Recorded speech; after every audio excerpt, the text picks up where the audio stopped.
রাস্তায় যে হাঁটতেছে, দুই শ্বশুর জামাই যাচ্ছে, শ্বশুর বাড়ি যাচ্ছে, যাওয়ার পথে শ্বশুরের সাথে কথা বলতেছে, কাব্বা আপনি বিয়ে করছেন?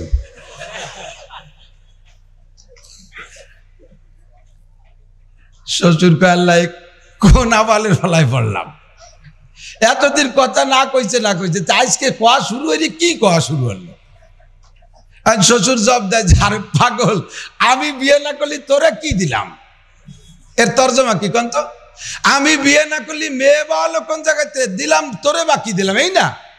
ও বলছে ও আপনি বিয়ে করে সেটা আমারে দিয়ে দিয়েছেন, নিজে নিজে ব্যাখ্যা করতেছে। শ্বশুরকে আল্লাহ তোমার পায়ে ধরিয়ে শয়তান জনের রাস্তার মধ্যে কথা না কয়, এ কি শুরু হলো? যার দিন কই নেই তার সেদিন এক ভালো ছিল, এ কয় যে কি আরম্ভ হলো?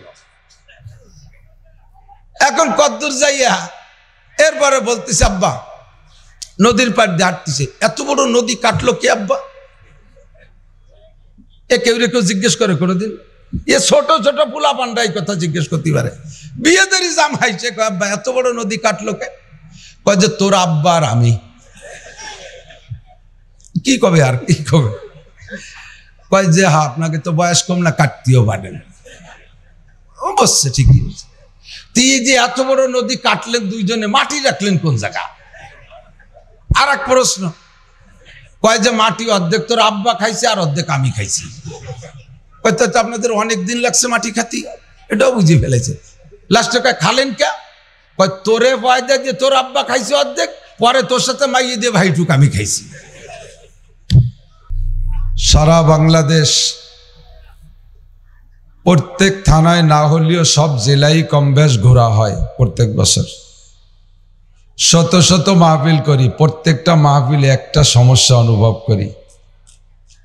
যোগ্য শ্রোতাগুলো সব পিছনে বসে, আর এই ছোট ছোট বাচ্চা কাচ্চাগুলো সামনে বসে। এরা আওয়াজ বোঝেও না, শোনেও না, যত উল্টো পাল্টাই সামনে বসে করে।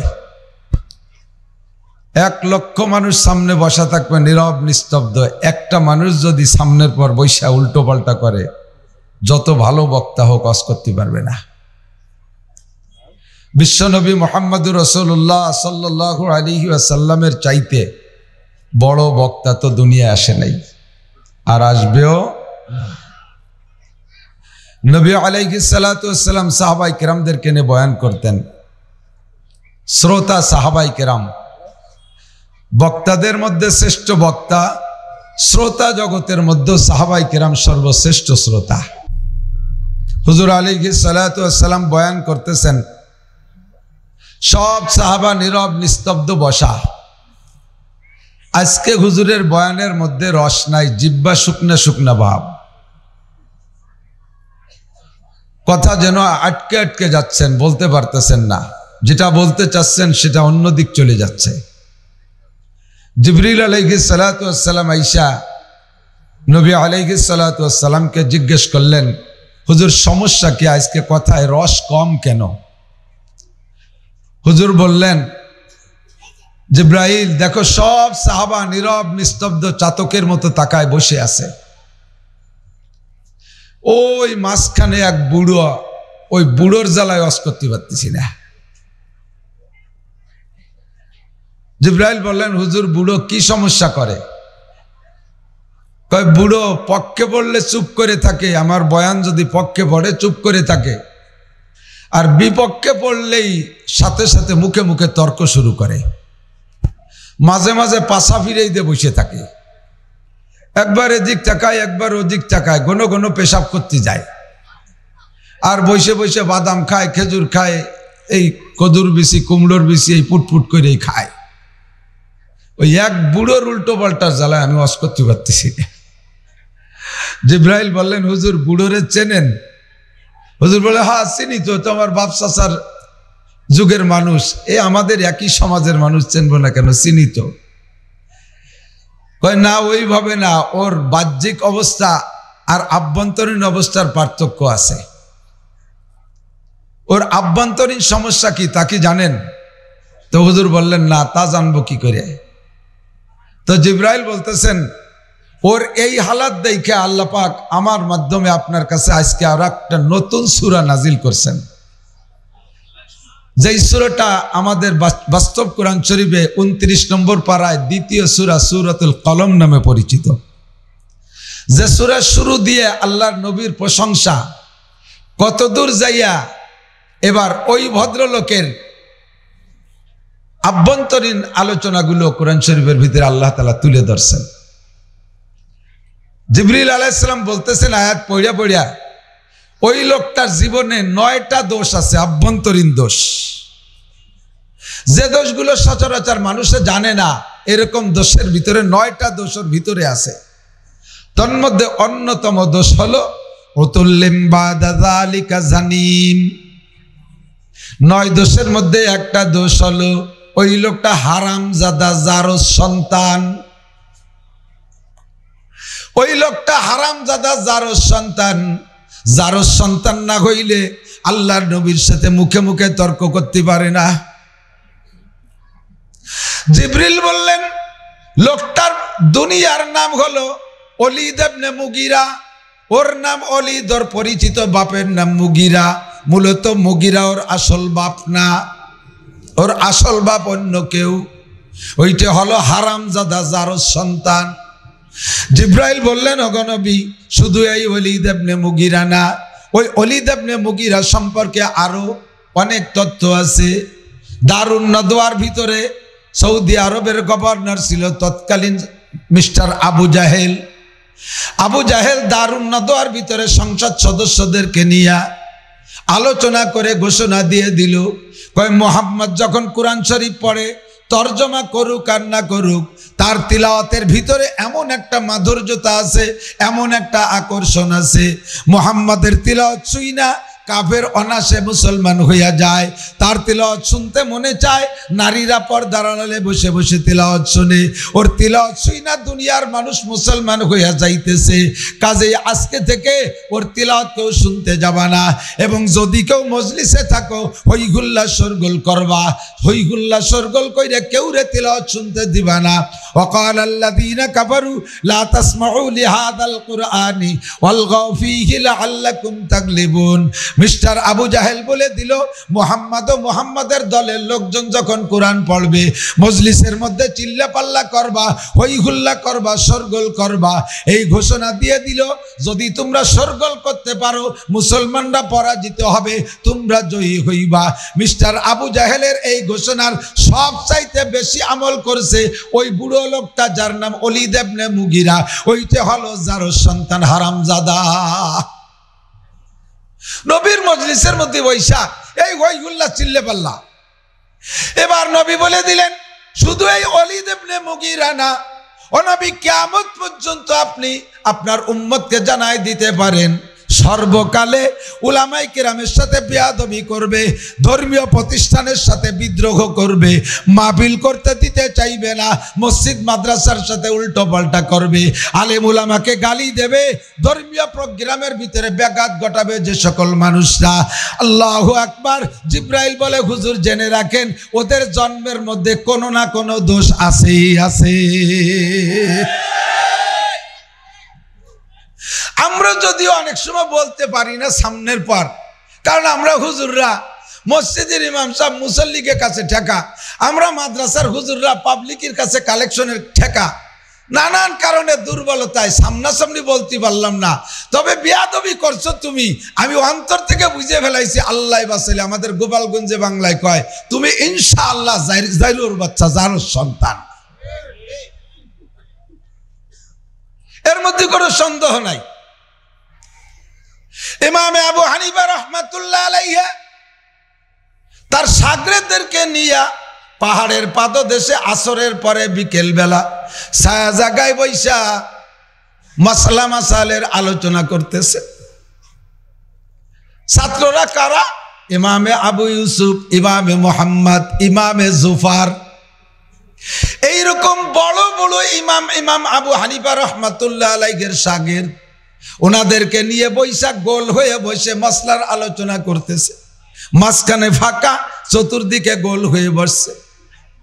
ওই মাঠের ভিতরে পাশেই ফুটবল খেলতেছে পোলাপান, 11 দুগুণে 22 জন পোলাপান, 10, 12, 15 বছর বয়সের পোলাপান। এরা ফুটবল খেলতেছে। এই ফুটবল খেলতে খেলতে একটা ফুটবল উড়ে আইসা এই বুজুর্গানে দিনের এই ক্ষেত্তার মাঝখানে, গোলের মাঝখানে এসে পড়ছে। একবারে হুজুরির গায়ে লাগে, আবার ওই হুজুরির গায়ে লাগে, এইভাবে বলটা গড়াগড়ি করতে করতে লাস্টে যে মাঝখানে দাঁড়ায় গেছে। 22 জন প্লেয়ার আইসা পাশে দাঁড়াইছে, মাঝখানে হুজুরদের মাঝখান থেকে বল আনতে যাবে কে? এক একজন আগায় কয় রাখ আমি নিয়ে আসি। কাছে যাই আবু হানিফা ইমাম আবু ইউসুফ মুহাম্মদ রহিমাহুল্লাহ বুজুর্গানে দিনের চেহারার দিকে তাকাইয়া আতঙ্কিত হইয়া বলটা না নিয়ে ফিরে চলে যায়। একে একে 21 জন প্লেয়ার ফেল করছে, বল নিতে পারে নাই। 22 নম্বর প্লেয়ার কয় বেলা ডুবে গেল, বল যদি ওই জায়গা থাকে, মৌলবীকে ভয়তে যদি বল আনতে না যাস তাহলে বেলা ডুবে যাবে, বল খেলবো কিভাবে? তোরা থাক, বল আমি নিয়ে আসি। লাভ দে পয়সা ক্ষেত্তার মাঝখানে যাইয়া লাভ দে পইড়া বলটা নিয়ে আবার লাভ দিয়ে চলে আসছে। ইমামে আবু হানিফা রহমাতুল্লাহ আলাইহি সহ বুজুর্গানিদের উলামায়ে কিরাম কিচ্ছুই বলে নাই। ইমামে আবু হানিফা রহমাতুল্লাহ আলাইহি বলতেছেন, তোমরা খেয়াল করো, লক্ষ্য করো, তোমরা ভালো করে তাহকিক করো, খবর নিয়ে দেখো, যেই ছেলেটা বল নিয়ে গেছে সম্ভবত ওই ছেলেটার জন্মের মধ্যে কোনো দোষ আছে। নইলে উলামায়ে কিরামের ভিতরে থেকে এভাবে বেয়াদবি আচরণের সাথে বল নিতে পারে না। ওই কয়েকজনের ভিতরে একজন কয়েকদিন পরে তাহকিক কইরা ভালো করে গবেষণা করে ভালো করে খোঁজ খবর নিয়া আইসে ইমামে আবু হানিফা রহমাতুল্লাহ আলাইহিকে বলতেছেন, হযরত অবশ্যই আমি খবর নিয়ে আসি, আপনার কথা সত্য, ওই ছেলেটার জন্মের মধ্যে দোষ আছে। ও দোস্ত যুবক, আদব তাজ ইস্তেআজ লুৎফে ইলাহি, আদব তাজ ইস্তেআজ লুৎফে ইলাহি, বেনে বরসর বেরো হার যাকে খাহি। আদবের টুপি মাথায় পরে বিশ্বের যে জায়গা যাইবা, ও জায়গা যে সম্মান স্নেহ ভালোবাসা পাইবা। বেয়াদবি যে জায়গা যাই করবা, জুতোর বাড়ি খাইতে তোমার মোনাজাত করা লাগবে না, অনায়াসে জুতোর বাড়ি পাইবা। আল্লাহু আকবার। দলীয়করণ কইরা ক্ষমতার বলে কোন নেতার তালে নাইসা, কোন নেতার কথায় তুমি আলেম ওলামার সাথে বেয়াদবি করবা না। নেতা তোমারে আখিরাতে বাঁচাইতে পারবে না, বরঞ্চ তুমি নেতার নামে মামলা দিয়া নেতারও আটকাইবা, তুমিও আটকা খাবা। কোনো অবস্থাতেই বেয়াদবি করা যাবে না। কথা বলেন ঠিক কি ঠিক না? আমার নবী বলেন, আল্লামানি রাব্বি ফাহসানা তালিমি, আমারে পড়াইছে সব কিছু আমার আল্লাহ, আমার শিক্ষা সবচাইতে শ্রেষ্ঠ শিক্ষা। ও আদাবানি রাব্বি ফাহসানা তাদিবি, আমারে আদব আর ভদ্রতা সভ্যতা শিক্ষা দিয়েছে আমার আল্লাহ, এই জন্য আমার আদব আদর্শ সবচাইতে ভালো।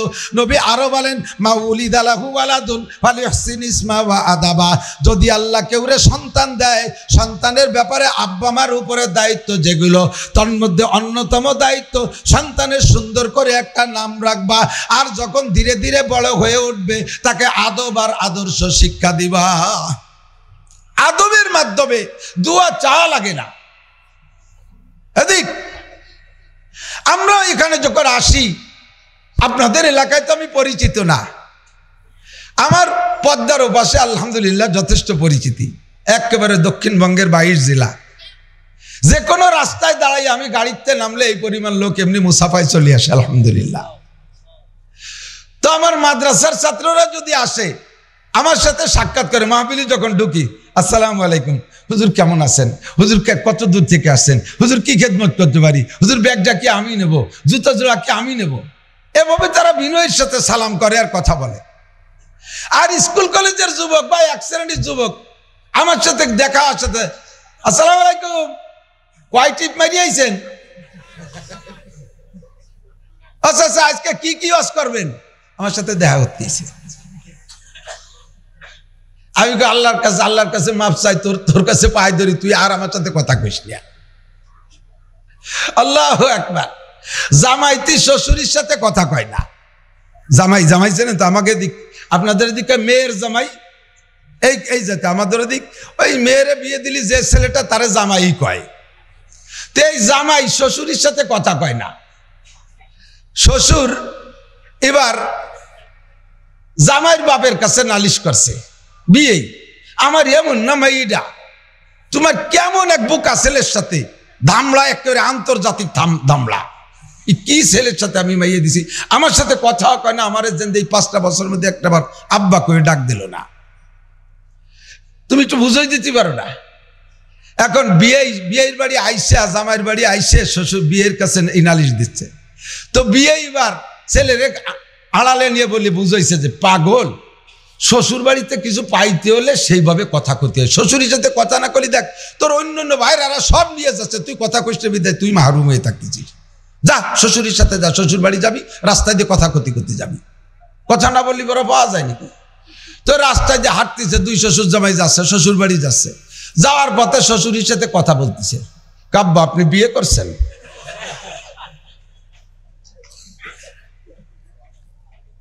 শ্বশুর কয় আল্লাহ কোন আবালের ফলায় পড়লাম, এতদিন কথা না কইছে আজকে কোয়া শুরু হইলে কি কোয়া শুরু হলো। আর শ্বশুর জবাব দেয়, আরে পাগল, আমি বিয়ে না করলে তোরা কি দিলাম? এর তর্জমা কি কন্ত? আমি বিয়ে না করলে মেয়ে বাবা কোন জায়গাতে দিলাম, তোরে বাকি দিলাম, এই না? ও বলছে ও আপনি বিয়ে করে সেটা আমারে দিয়ে দিয়েছেন, নিজে নিজে ব্যাখ্যা করতেছে। শ্বশুরকে আল্লাহ তোমার পায়ে ধরিয়ে শয়তান জনের রাস্তার মধ্যে কথা না কয়। এ কি শুরু হলো? যার দিন কই নাই তার সেদিন এক ভালো ছিল, এ কয় যে কি আরম্ভ হলো। এখন কদ্দূর যাইয়া এরপরে বলতেছে আব্বা নদীর পাড় দিয়ে হাঁটতেছে, এত বড় নদী কাটলো কে আব্বা? এ কেউ জিজ্ঞেস করে কোনোদিন? এ ছোট ছোট পোলা পান্ডা এই কথা জিজ্ঞেস করতে পারে। বিয়ে দেরি জাম হাইছে, আব্বা এত বড় নদী কাটলো কে? কয় যে তোর আব্বা আর আমি। কি কবে আর কি কবে? কয় যে হ্যাঁ আপনাকে তো বয়স কম না, কাটতেও পারেন। বসছে ঠিকই বলছে। তুই যে এত বড় নদী কাটলেন দুইজনে, মাটি রাখলেন কোন জায়গা? আর এক প্রশ্ন, কয় যে মাটি অর্ধেক তোর আব্বা খাইছে আর অর্ধেক আমি খাইছি। হয়তো আপনাদের অনেক দিন লাগছে মাটি খাতি, এটাও বুঝে ফেলেছে। লাস্টে কয় খালেন কে? কয় তোরে পয়দা দিয়ে তোর আব্বা খাইছে অর্ধেক, পরে তোর সাথে মাইয়ে দিয়ে ভাইটুক আমি খাইছি। এইরকম কথা কর দরকার আছে নাকি? কথা কইলে বুঝে শুনে কও, সালাম দিলে সেভাবে দাও, আদবের সাথে দাও। আল্লাহু আকবার। আদব তাজস্তে আজ লুৎফে ইলাহি, বেনে বরসার বেরো আর যাকে খাহি। ও দোস্ত, এই জন্য আমরা আদবের পরামর্শ দেই, যুবক বেয়াদবি করবা না, বেয়াদবির পরিণতি ভালো না। আজ থেকে প্রায় 30 বছর আগে আমি পত্রিকায় একটা বেয়াদবির গল্প পড়েছিলাম। মুসলিম জাহান একটা পত্রিকা আসতো, নাম ছিল তার আগে তার নাম জাগো মুজাহিদ। ওর ভিতরে একটা গল্প লিখছে, এই স্টুডেন্ট যারা আছে, স্কুল কলেজের ছাত্র, ভালো করে মনে রাখবা, একটুও ভুলে যাবা না। মাদ্রাসার ছেলেরাও মনে রাখবা। আল্লাহু আকবার। ওই পত্রিকায় লেখছে একটা গল্প, যিনি খবরটা লিখছেন তিনি লিখতেছেন, আমাদের এলাকায় সাপ্তাহিক একটা হাট মেলে। সপ্তাহে গ্রাম অঞ্চলে হাটের একটা বারের মিল আছে। সোমবার, শুক্রবার, বৃহস্পতিবার, রবিবার, শনিবার, মঙ্গলবার, 6 দিনে এভাবে 2টা বারে বারে হাট মেলে। বুধবারের সাথে কোনো বার নাই, বুধবার একা বেজোড় পড়ে যায়। এই জন্যই শুধু বুধবারে আমাদের এলাকায় বড় একটা হাট মেলে। বিশাল অঞ্চল নিয়ে হাটটা মেলে, হাজার হাজার প্রায় লাখের উপরে মানুষ হয়।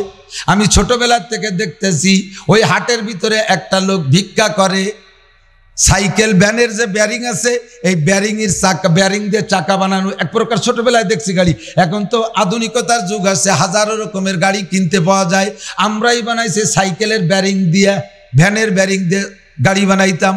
এই ব্যারিংয়ের চাকার গাড়ির উপরে বসা একটা লোকের 2টা পা নাই, 2টা হাতও নাই, 4টে হাত পার কিছুই নাই, লোকটা বসা। একটা মেয়ে 8, 9, 10 বছর বয়স হবে, মেয়েটা এই ব্যারিং এর চাকার গাড়িটা হাটের মধ্যে দিয়ে গলিতে গলিতে ঠেলে নিয়ে বেড়ায়। ওই গাড়ির সামনে একটা ভাঙা থাল পাতা আছে, ওর ভিতরে মানুষে ভিক্ষা দেয়। লোকটা বাজার দিয়ে ঘুরতেছে, মেয়েটা গাড়ি নিয়ে ঘুরাই বেড়াইতেছে। এই ঘোরার ভিতর দিয়ে ভিক্ষার শব্দ হলো, তাই বাবা 10টা পয়সা দেন, বেয়াদবি করিবেন না। 10টা পয়সা দেন, বেয়াদবি করিবেন না। এই লোকটা যিনি বর্ণনা দিচ্ছেন, এই গল্প লিখছেন। উনি বলেন আমি জীবন ভরে বহুত ভিক্ষুকের ভিক্ষা করতে শুনছি, কিন্তু এই শব্দটা কেউরে বলতে শুনি নাই। ভিক্ষার শব্দ বাবা আল্লাহর হস্তে দেন, আখেরাতের জন্য দেন, মা বাবা কবরে পাবে, ইত্যাদি ইত্যাদি কেউ ওয়াজ করে করে ভিক্ষা করে। কিন্তু এই লোকটা ডাইরেক্ট বলে 10টা পয়সা দেন, বিয়াদবি করিবেন না। আমার ভিতরে কৌতূহল জাগলো, জানবো কেন এই কথাটা বলে। হাটের মধ্যে কিছুই বলি নাই, পিছে পিছে ঘুরতেছি। সন্ধ্যার একটু আগে ওই মেয়েটা গাড়ি কানকে ধাক্কাইয়া বাজার থেকে বের করে বাজারের পাশে অদূরেই একটা ছোট্ট ঝোপঝাড়ের ভিতরে একটা ছোট্ট কুড়ে ঘর, ওই ঘরের ভিতরে নিয়ে গেল, বাড়ির মধ্যে নিয়ে গেল। বাড়ি যাইয়া ঘরের ভিতরে উঠার আগে আমি পিছন দিয়ে বললাম, এ মনি তুমি বাচ্চা মুরব্বীকে ঘরে উঠেও না, মুরব্বী আগেতে ঘরে যে না, আমার একটু কথা আছে। গাড়ি থামাই আমি যে বললাম, বাবা জীবনে হাজারো ফকিরকে ভিক্ষা করতে দেখেছি, হাজার রঙের বয়ান শুনেছি ফকিরদের মুখে, আপনি যা বলেন এইটা কেউরে বলতে শুনি নাই। 10টা পয়সা দেন, বিয়াদবি করিবেন না, এই কথাটা কেন বলেন?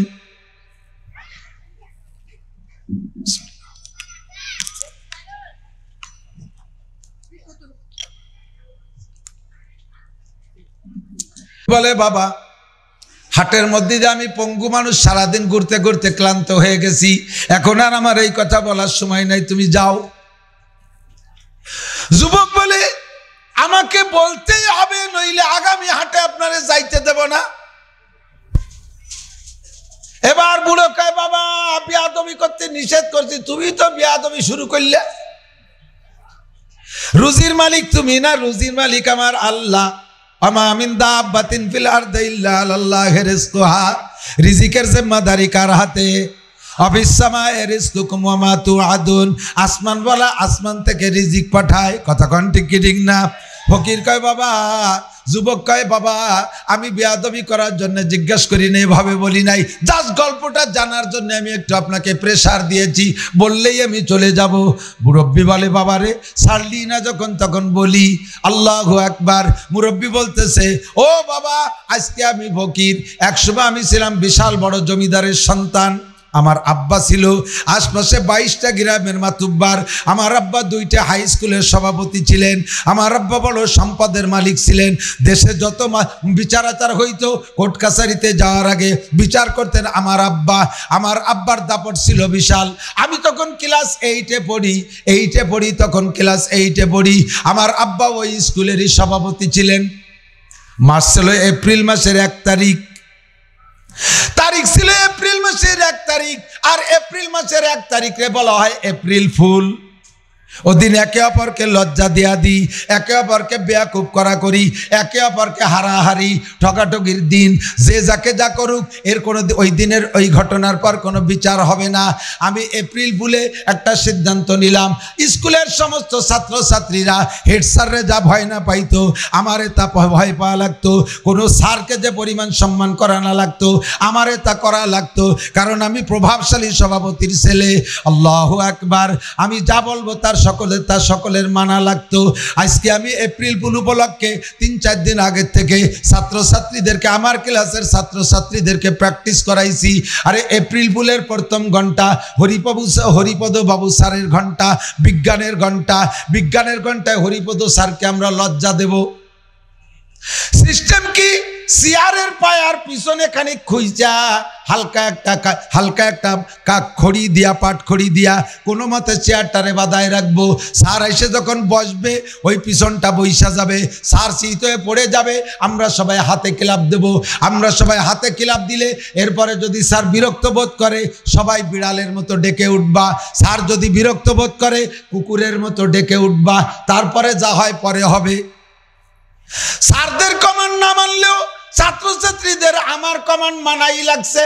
1 এপ্রিল এমন করে রেখে দিয়েছি, হরিপদ স্যার বিজ্ঞানের স্যার আইসে যখন ক্লাসে বসছে, চেয়ারে বসার সঙ্গে সঙ্গে প্রায় 1 হাত গর্ত করে রাখছি। চেয়ারের পিছনের পায়াটা বৈশা গেছে, স্যার চিত হয়ে পড়ে গেছে। আমরা সবাই হাতে ক্লাব দিয়েছি।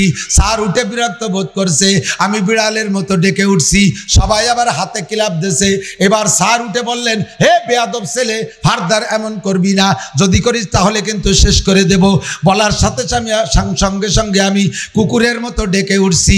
এবার সবাই আবার হাতে ক্লাব দিয়েছে। স্যার এবার সহ্য করতে না পাইরা, লজ্জাকে কন্ট্রোল করতে না পাইরা টেবিলের উপরে থেকে ব্যাট নিয়ে আমাকে ধমাধম করে 4-5টা পিটান দিল। আমি দেখলাম আনন্দ করতে আইছে, আমি এত বড় অপমান হইলাম। স্কুলের কোন স্যার, শিক্ষক, ছাত্র কেউ আমার চোখের দিকে তাকায় কথা বলতে পারে না। আমি সভাপতির ছেলে, আনন্দ করতে আইসে অপমান হইলাম। এর বিচার আমাকে নিজে হাতে নিতে হবে। পকেটে ছিল টেনিস বল, বের করে মেরে দিলাম স্যারের মাথায়। লেগে গেল স্যারের এক সাইডে। সঙ্গে সঙ্গে স্যার বেহুশ হয়ে পড়ে গেল। স্যার বেহুশ হয়ে পড়ে যাওয়ার পরে আমি বুঝলাম, আরে যতই যা করি না কেন, যত বড় মাতুব্বারের ছেলে হই না কেন, আজকে আমাকে বিচারের কাঠগড়ায় দাঁড়াইতে হবে। স্যার যখন পড়ে গেছে, আমি স্কুল থেকে বের হয়ে দৌড় মারছি। এপ্রিল মাস ছিল, এপ্রিল মাসের 1 তারিখ, চৈত্র মাস। ওই সময় সারাটা আকাশ পরিষ্কার, প্রখর রৌদ্র, বাইরে বড় উজ্জ্বল আকাশ। আমি বের হইলাম, বের হয়ে দেখি সে আকাশে আলো নাই, গোটা দুনিয়া অন্ধকার দেখতেছি। আমি কোন দিক যাব পথ খুঁজে পাইতেছি না। আমি চক্ষু বন্ধ করে দৌড় মারলাম। স্কুলের বাউন্ডারি বড়াই বেড়া ছিল ফণি মনসার গাছ দিয়া, এত বড় বড় কাটা, মূল গেট যেদিক সেদিক আমি খুঁজে পাইলাম না। চক্ষু বন্ধ করে দৌড় মারছি, ফণি মনসার গাছের উপরে গিয়ে পড়ছি। আমার সারা গায়ে কাটা বিদ্ধ হয়ে গেছে, আমিও বেহুশ হয়ে গেছি। আমিও বেহুশ, স্যারও বেহুশ। দুইজনকে পাশাপাশি শোয়াইয়া ডাক্তার এনে ট্রিটমেন্ট করলো, চিকিৎসা করলো। দুইজনে হুশ হইলাম, সুস্থ হইলাম। লাইব্রেরিতে বৈশা হেড স্যার হরিপদ স্যারের হাতে ব্যাট ধরে দিয়ে বললেন, স্যার আমাদের সকলের যদি চাকরি যায় তাতে কোনো দুঃখ নাই, আপনার বিচার আপনি নিজে হাতে আদায় করে নেন, আপনার বিচার আপনি আদায় করে নেন। হরিপদ স্যার হাতে লাঠি ডানিয়া আবার টেবিলের উপরে রেখে দিয়ে বলেন, হেড স্যার এই স্কুলে শুধু আমি একাই মাত্র হিন্দু স্যার, এলাকায় হিন্দু সংখ্যা লঘু, মুসলমান সংখ্যাগরিষ্ঠ দেশ, ওর বাপও মুসলমান, আপনারা সবাই মুসলমান। আমি যদি তার গায়ে বিচার করি হাত দিয়া, তার বাপ এইটাকে অ্যাকশনে যাবে। এক সময় হয়তো আমার চাকরি থাকবে না, আমার বাল বাচ্চার কষ্ট হবে, আপনাদের সকলের চাকরি ঠিকই থাইকা যাবে। কাজেই আমি বিচার করব না, বিচার আমি ছেড়ে দিলাম ভগবানের হাতে। এই বলে মজলিস শেষ হয়ে চলে গেল। আমি বাড়ি গেলাম। ধীরে ধীরে আমার জ্বরের প্রভাব বাড়তে বাড়তে বাড়তে বাড়তে আমার 2টা হাত অবাস হয়ে আসতেছে, 2টা পা আমার অবাস হয়ে আসতেছে। আব্বা আমাকে ডাক্তারের কাছে নিলেন। ডাক্তার সাহেব আগে আমার হাত দুটোকে পরীক্ষা করলেন। আমার হাতের ভিতরে 2 হাতের রক্ত সম্পূর্ণ নষ্ট হয়ে গেছে। ডাক্তার বললেন, মাতুব্বর সাহেব, সভাপতি সাহেব, যদি ছেলে বাঁচাইতে চান তাহলে হাত দুটো কেটে ফেলতে হবে, নইলে ওই পচা রক্ত ভিতরে যদি আক্রমণ করে আপনার ছেলে মারা যাবে, আর ছেলে থাকবে না। আব্বাজি আমার চোখের সামনে স্টাম্পে বন্ড সই করে দিলেন। আমার অপারেশন থিয়েটারে নিয়ে আমার 2টা হাত ডাক্তার সাহেব কেটে দিলেন। 2টা হাত আমার রাখলেন না। হাতের ঘা মাত্র শুকিয়ে আছে, 1 মাস যাইতে না যাইতে এবার 2টা পা ঝিনঝিন বিনবিন করতেছে। আমি এখন নড়াচড়া করতে পারি না। আব্বাজি আবার আমাকে ডাক্তারের কাছে নিলেন। আমার রক্ত এক্সামিন করে পরীক্ষা করে দেখলো আমার পায়ের রক্ত নষ্ট হয়ে গেছে।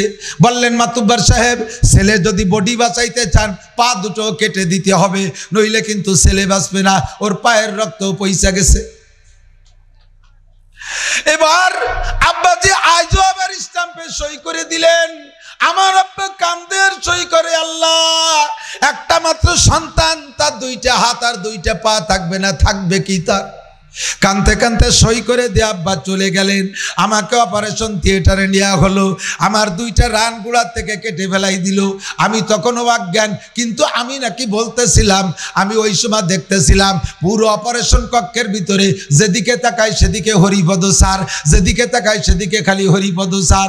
আমি নাকি বলতে বলতে গলায় থিয়েটার থেকে পড়েই গিয়েছিলাম, স্যার আমারে মাফ করে দেন, স্যার আমারে মাফ করে দেন। ডাক্তাররা দেখে কোনো দিকে স্যার নাই, অথচ কয় স্যার আমার আমারে মাফ করে দেন। এভাবে সে চিল্লাইতেছে, কাঁদতেছে। আল্লাহু আকবার। অপারেশন শেষ হয়ে গেল, এরপর আমাকে বাড়ি নিয়ে আসলো। ও বাবা, আমি সেই থেকে বুঝে ফেলাইছি আমার এই বিচার যদি আমার স্যার নিজ হাতে করতেন তাহলে হয়তো 10টা পিটন দিতেন, আমার হাতও থাকতো, আমার পাও থাকতো।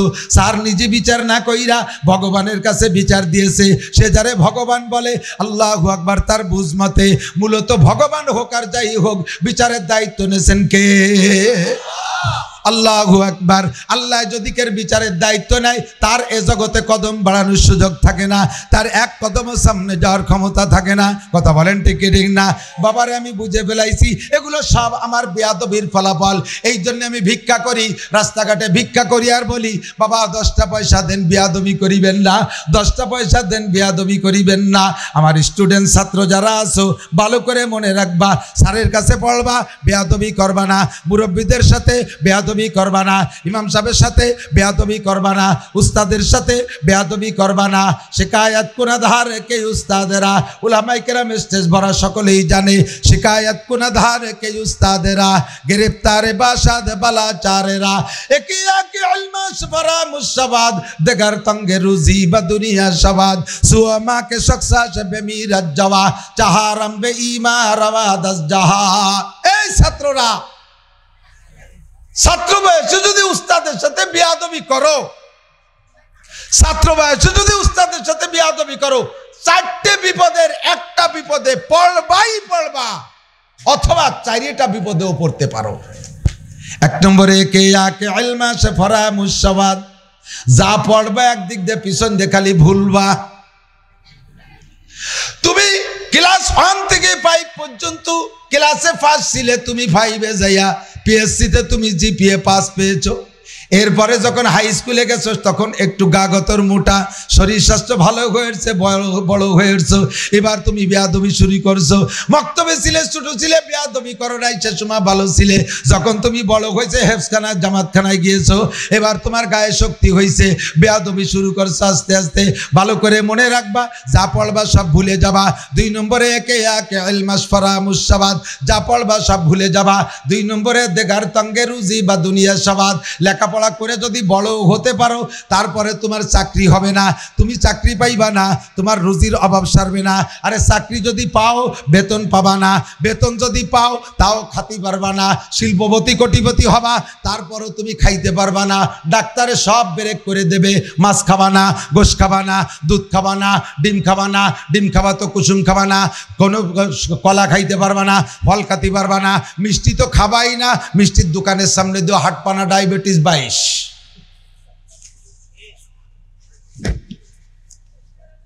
রিজিকের অভাব সারবে না।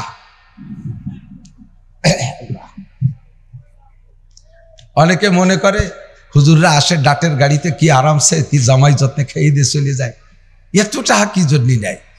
শীতের মধ্যে সবাই কম্বল গাইতে বসে থাকেন, আমরা একটা খুলতে খুলতে সব খোলা হয়ে যায়, বুক পিঠ সব ঘামিয়ে গেছে। আল্লাহ, কখনো বেয়াদবি করা যাবে না, রুজির অভাব সারবে না। 3 নম্বরে সুমাকে শখসাস বেমিরাত যাওয়া, যদি বেয়াদবি করো, বদদুয়ায় তোমার হায়াত কমায় দেওয়া হয়। কোন যার সাথে বেয়াদবি করবা, সে যদি বদদুয়া করে তাহলে তোমার হায়াত খাটো হয়ে যাবে। বদদুয়ায় হায়াত কমে যায়, বদদুয়ায় হায়াত কমে যায়। শহরের ভিতরেও তো দেখতেছি, গ্রাম গায়েও এখন শুরু হয়ে গেছে। মুরব্বী একজন বাজারের থেকে ব্যাগ নিয়ে, বাজার করে ব্যাগ নিয়ে রাস্তা দিয়ে হাঁটতেছে, যুবক, খুব প্রভাবশালী যুবক, মোটরসাইকেল একটা চালায় যাইয়া বুড়োর কাছে যাইয়া এমন ভাবে পিক আপ মারছে, রাস্তার মাটিয়ে রাস্তা, দুলোতে বুড়োর চোখ মুখ গুলাপুলা হয়ে গেছে। বুড়ো গুল্লি খাইয়ে খালের মধ্যে পড়ে গেছে। গড়তি খালের মধ্যে যায় আর কয়, আল্লাহ, আমার কি মরার ডেট ফেল হয়ে গেছে নাকি? আর কতদিন বেঁচে থাকবো? আল্লাহ কায় কেন? দেখো না, বিয়াদবকে জ্বালায় রাস্তায় চলা যায় না। আল্লাহ কায় তোমার আরো 10 বছর থাকতে হবে ভাইসিয়া। তোমার এলাকার মসজিদে তুমি আজান দাও, তুই এখনো মুয়াজ্জিন তৈরি হয় নাই, তোমার মরার সময় হয়নি, দেরি আছে, আরো 10 বছর থাকবা। আল্লাহ, থাকবো কি করে? বিয়াদবকে জ্বালায় রাস্তায় চলা যায় না। আল্লাহ কায় বিয়াদব সাইজ করে দিচ্ছি, তুমি বেঁচে থাকবা, গুঁড়ো গড়ে গড়াগড়ি দিয়ে উঠা রাস্তায় উঠে এগোয়, দেখে সামনে যখনই মোড় আছে ওই মোড়ের পর আগে যে দেখে বেশ কিছু লোক জড়সড়। ঘটনা কি, এই মাত্র একটা ছেলে, কি সুন্দর টলমুলে একটা ছেলে আসছে মোটর সাইকেল চালাইয়া, ট্রাকের সাথে বাড়ি খাইয়া মাথাটা খালের মধ্যে চলে গেছে, বডিটা ট্রাকের চাকার সাথে বেঁচাই গেছে, মোটর সাইকেল খান আর একদিক চলে গেছে। বুড়ো এসে কয়, আল্লাহ তুমি এত তাড়াতাড়ি দোয়া কবুল করো তা তো জানতাম না, তালি তো কইতাম না। মুরব্বীদের দোয়া, একে চশমে জাদান গাফেলা যা শাহানা বাসি, শায়া দেখে নে গা কুনাদা গাহানা বাসি। এই স্থানীয় ঢাকা কড়াইল বনানীর লোক, ইরশাদ মাঠ এলাকার লোক, বনানীর লোক, ভালো করে মনে রাখবা, বহিরাগত তালবি আলিমরা, ছাত্ররা, মাদ্রাসার ছাত্ররা আসে, ছোট ছোট পোলাপান, এদের সাথে যদি তোমরা শক্ত ব্যবহার করো, বেয়াদবি করো, তোমার নামাজ নাই, রোজা নাই, তোমার ইবাদত নাই, বন্দেগি নাই, তুমি মদখোর, গাঁজা করে, আবাখোর, আল্লাহর সাথে কোনো সম্পর্ক নাই। তালবি আলিমটা আসে গ্রাম থেকে, মাদ্রাসার ছাত্র গ্রাম থেকে শহরে পড়তে আসে, ওর এ জায়গা আপন বলতে কেউ নাই, তারে একটা থাপ্পড় মারিয়ে দিলে, হেফাজতের হুজুর বলে গালি দিলে, রাজাকার মৌলবাদ বলে গালি দিলে, জঙ্গি মঙ্গি করে গালি দিয়া তারে একটা থাপ্পড় দিলে, ওই সময় প্রতিবাদ করতে পারে নাই। ওর কিন্তু একটা সময় যোগাযোগ আছে, সারা দুনিয়ার সবাই যখন ঘুমায়, রাত 3টের সময় মাদ্রাসার ছাত্ররা বিছান থেকে উঠে যায়, ওযু বানায়া তাহাজ্জুদ পড়া মালিকের কাছে যদি মামলা দিয়ে দেয়, আল্লাহর কাছে যদি টেলিফোন করে, আল্লাহর কাছে যদি টেলিফোন করে, তাহলে কিন্তু তোমার উপায় থাকবে না। ও শেষ রাত্রি বলে দেশে রব্বুল আলামিন, আমরা এলাকায় দুর্বল, আমরা মাদ্রাসার ছাত্র, স্থানীয় প্রভাবশালী যুবকরা আমাদের সাথে এই আচরণ করে, আজকেই আমার সাথে এই আচরণ করছে। আল্লাহ পাক বলেন, ফজরের সময় ঘোষণা পাবি, একটু অপেক্ষা কর, ফজর হতে দে। ফজরের সময় যখন আজান হয়, আজানের একটু আগেই, আজানের আগে বা পরে মাইকে খবর আছে, শোক সংবাদ, শোক সংবাদ, শোক সংবাদ। কি শোক সংবাদ, কি ঘটনা কি? অমুক মহল্লার অমুকের ছেলে অমুক রাতের বেলায় ট্রাকের সাথে অ্যাক্সিডেন্ট কইরা শেষ হয়ে গেছে। আল্লাহু আকবার। ও দোস্তরে, ও মামলা দেশে, ও মামলা দেওয়ার আগেই আল্লাহ পাক রব্বুল আলামিন কাম সাইরা দেশে। পারে কি পারে না? সুমাকে সুকসেস বেমিরাত যাওয়া। 3 নম্বরে হায়াত কমাই দেওয়া হয় বেয়াদবির কারণে, বদদুয়ায়, চাহারম বে ঈমান রাবাদাস জাহা। 4 নম্বরে মরণের সময় বেয়াদবের ঈমান নসিব হয় না, বেয়াদবের মরণকালে ঈমান নসিব হয় না, কলেমা নসিব হবে না। অথচ মরণকালের কলেমা কত দামি। আল্লাহর নবী বলেন, মান কানা আখিরু কালামিহি লা ইলাহা ইল্লাল্লাহ দাখালাল জান্নাহ। যেই লোকটার মরণকালে কলেমা নসিব হবে, ও লোকটা যেন জান্নাতে চলিয়াই গেল। কাজী পাক্কা প্রতিজ্ঞা করো যুবক, আমরা কখনো বেয়াদবি করিব, ঠিক আছে তো? কোন নেতার প্রভাবে, নেতার প্ররোচনায় আমি কাহার সাথে বেয়াদবি করতে রাজি। রাস্তা গরম করার দরকার, যে যার করার দরকার সে করুক, আমি যাব না, আমি বেয়াদবি করতে পারবো না, ঠিক কি ঠিক না? আল্লাহ তাআলা সকলকে আদবি হওয়ার তৌফিক দান করে, বলেন আমিন। আমাদের হায়াত বেশি না, আমি আয়াতও পড়ছি অল্প হায়াতের। আমার মাহফিলের সিস্টেম হলো, আমি রাত 11টার পরে ওয়াজ করি না, আর আজকে উঠছি 11:30টায়, নামার টাইমেরও পরে আধা ঘন্টা পরে স্টেজে উঠছি।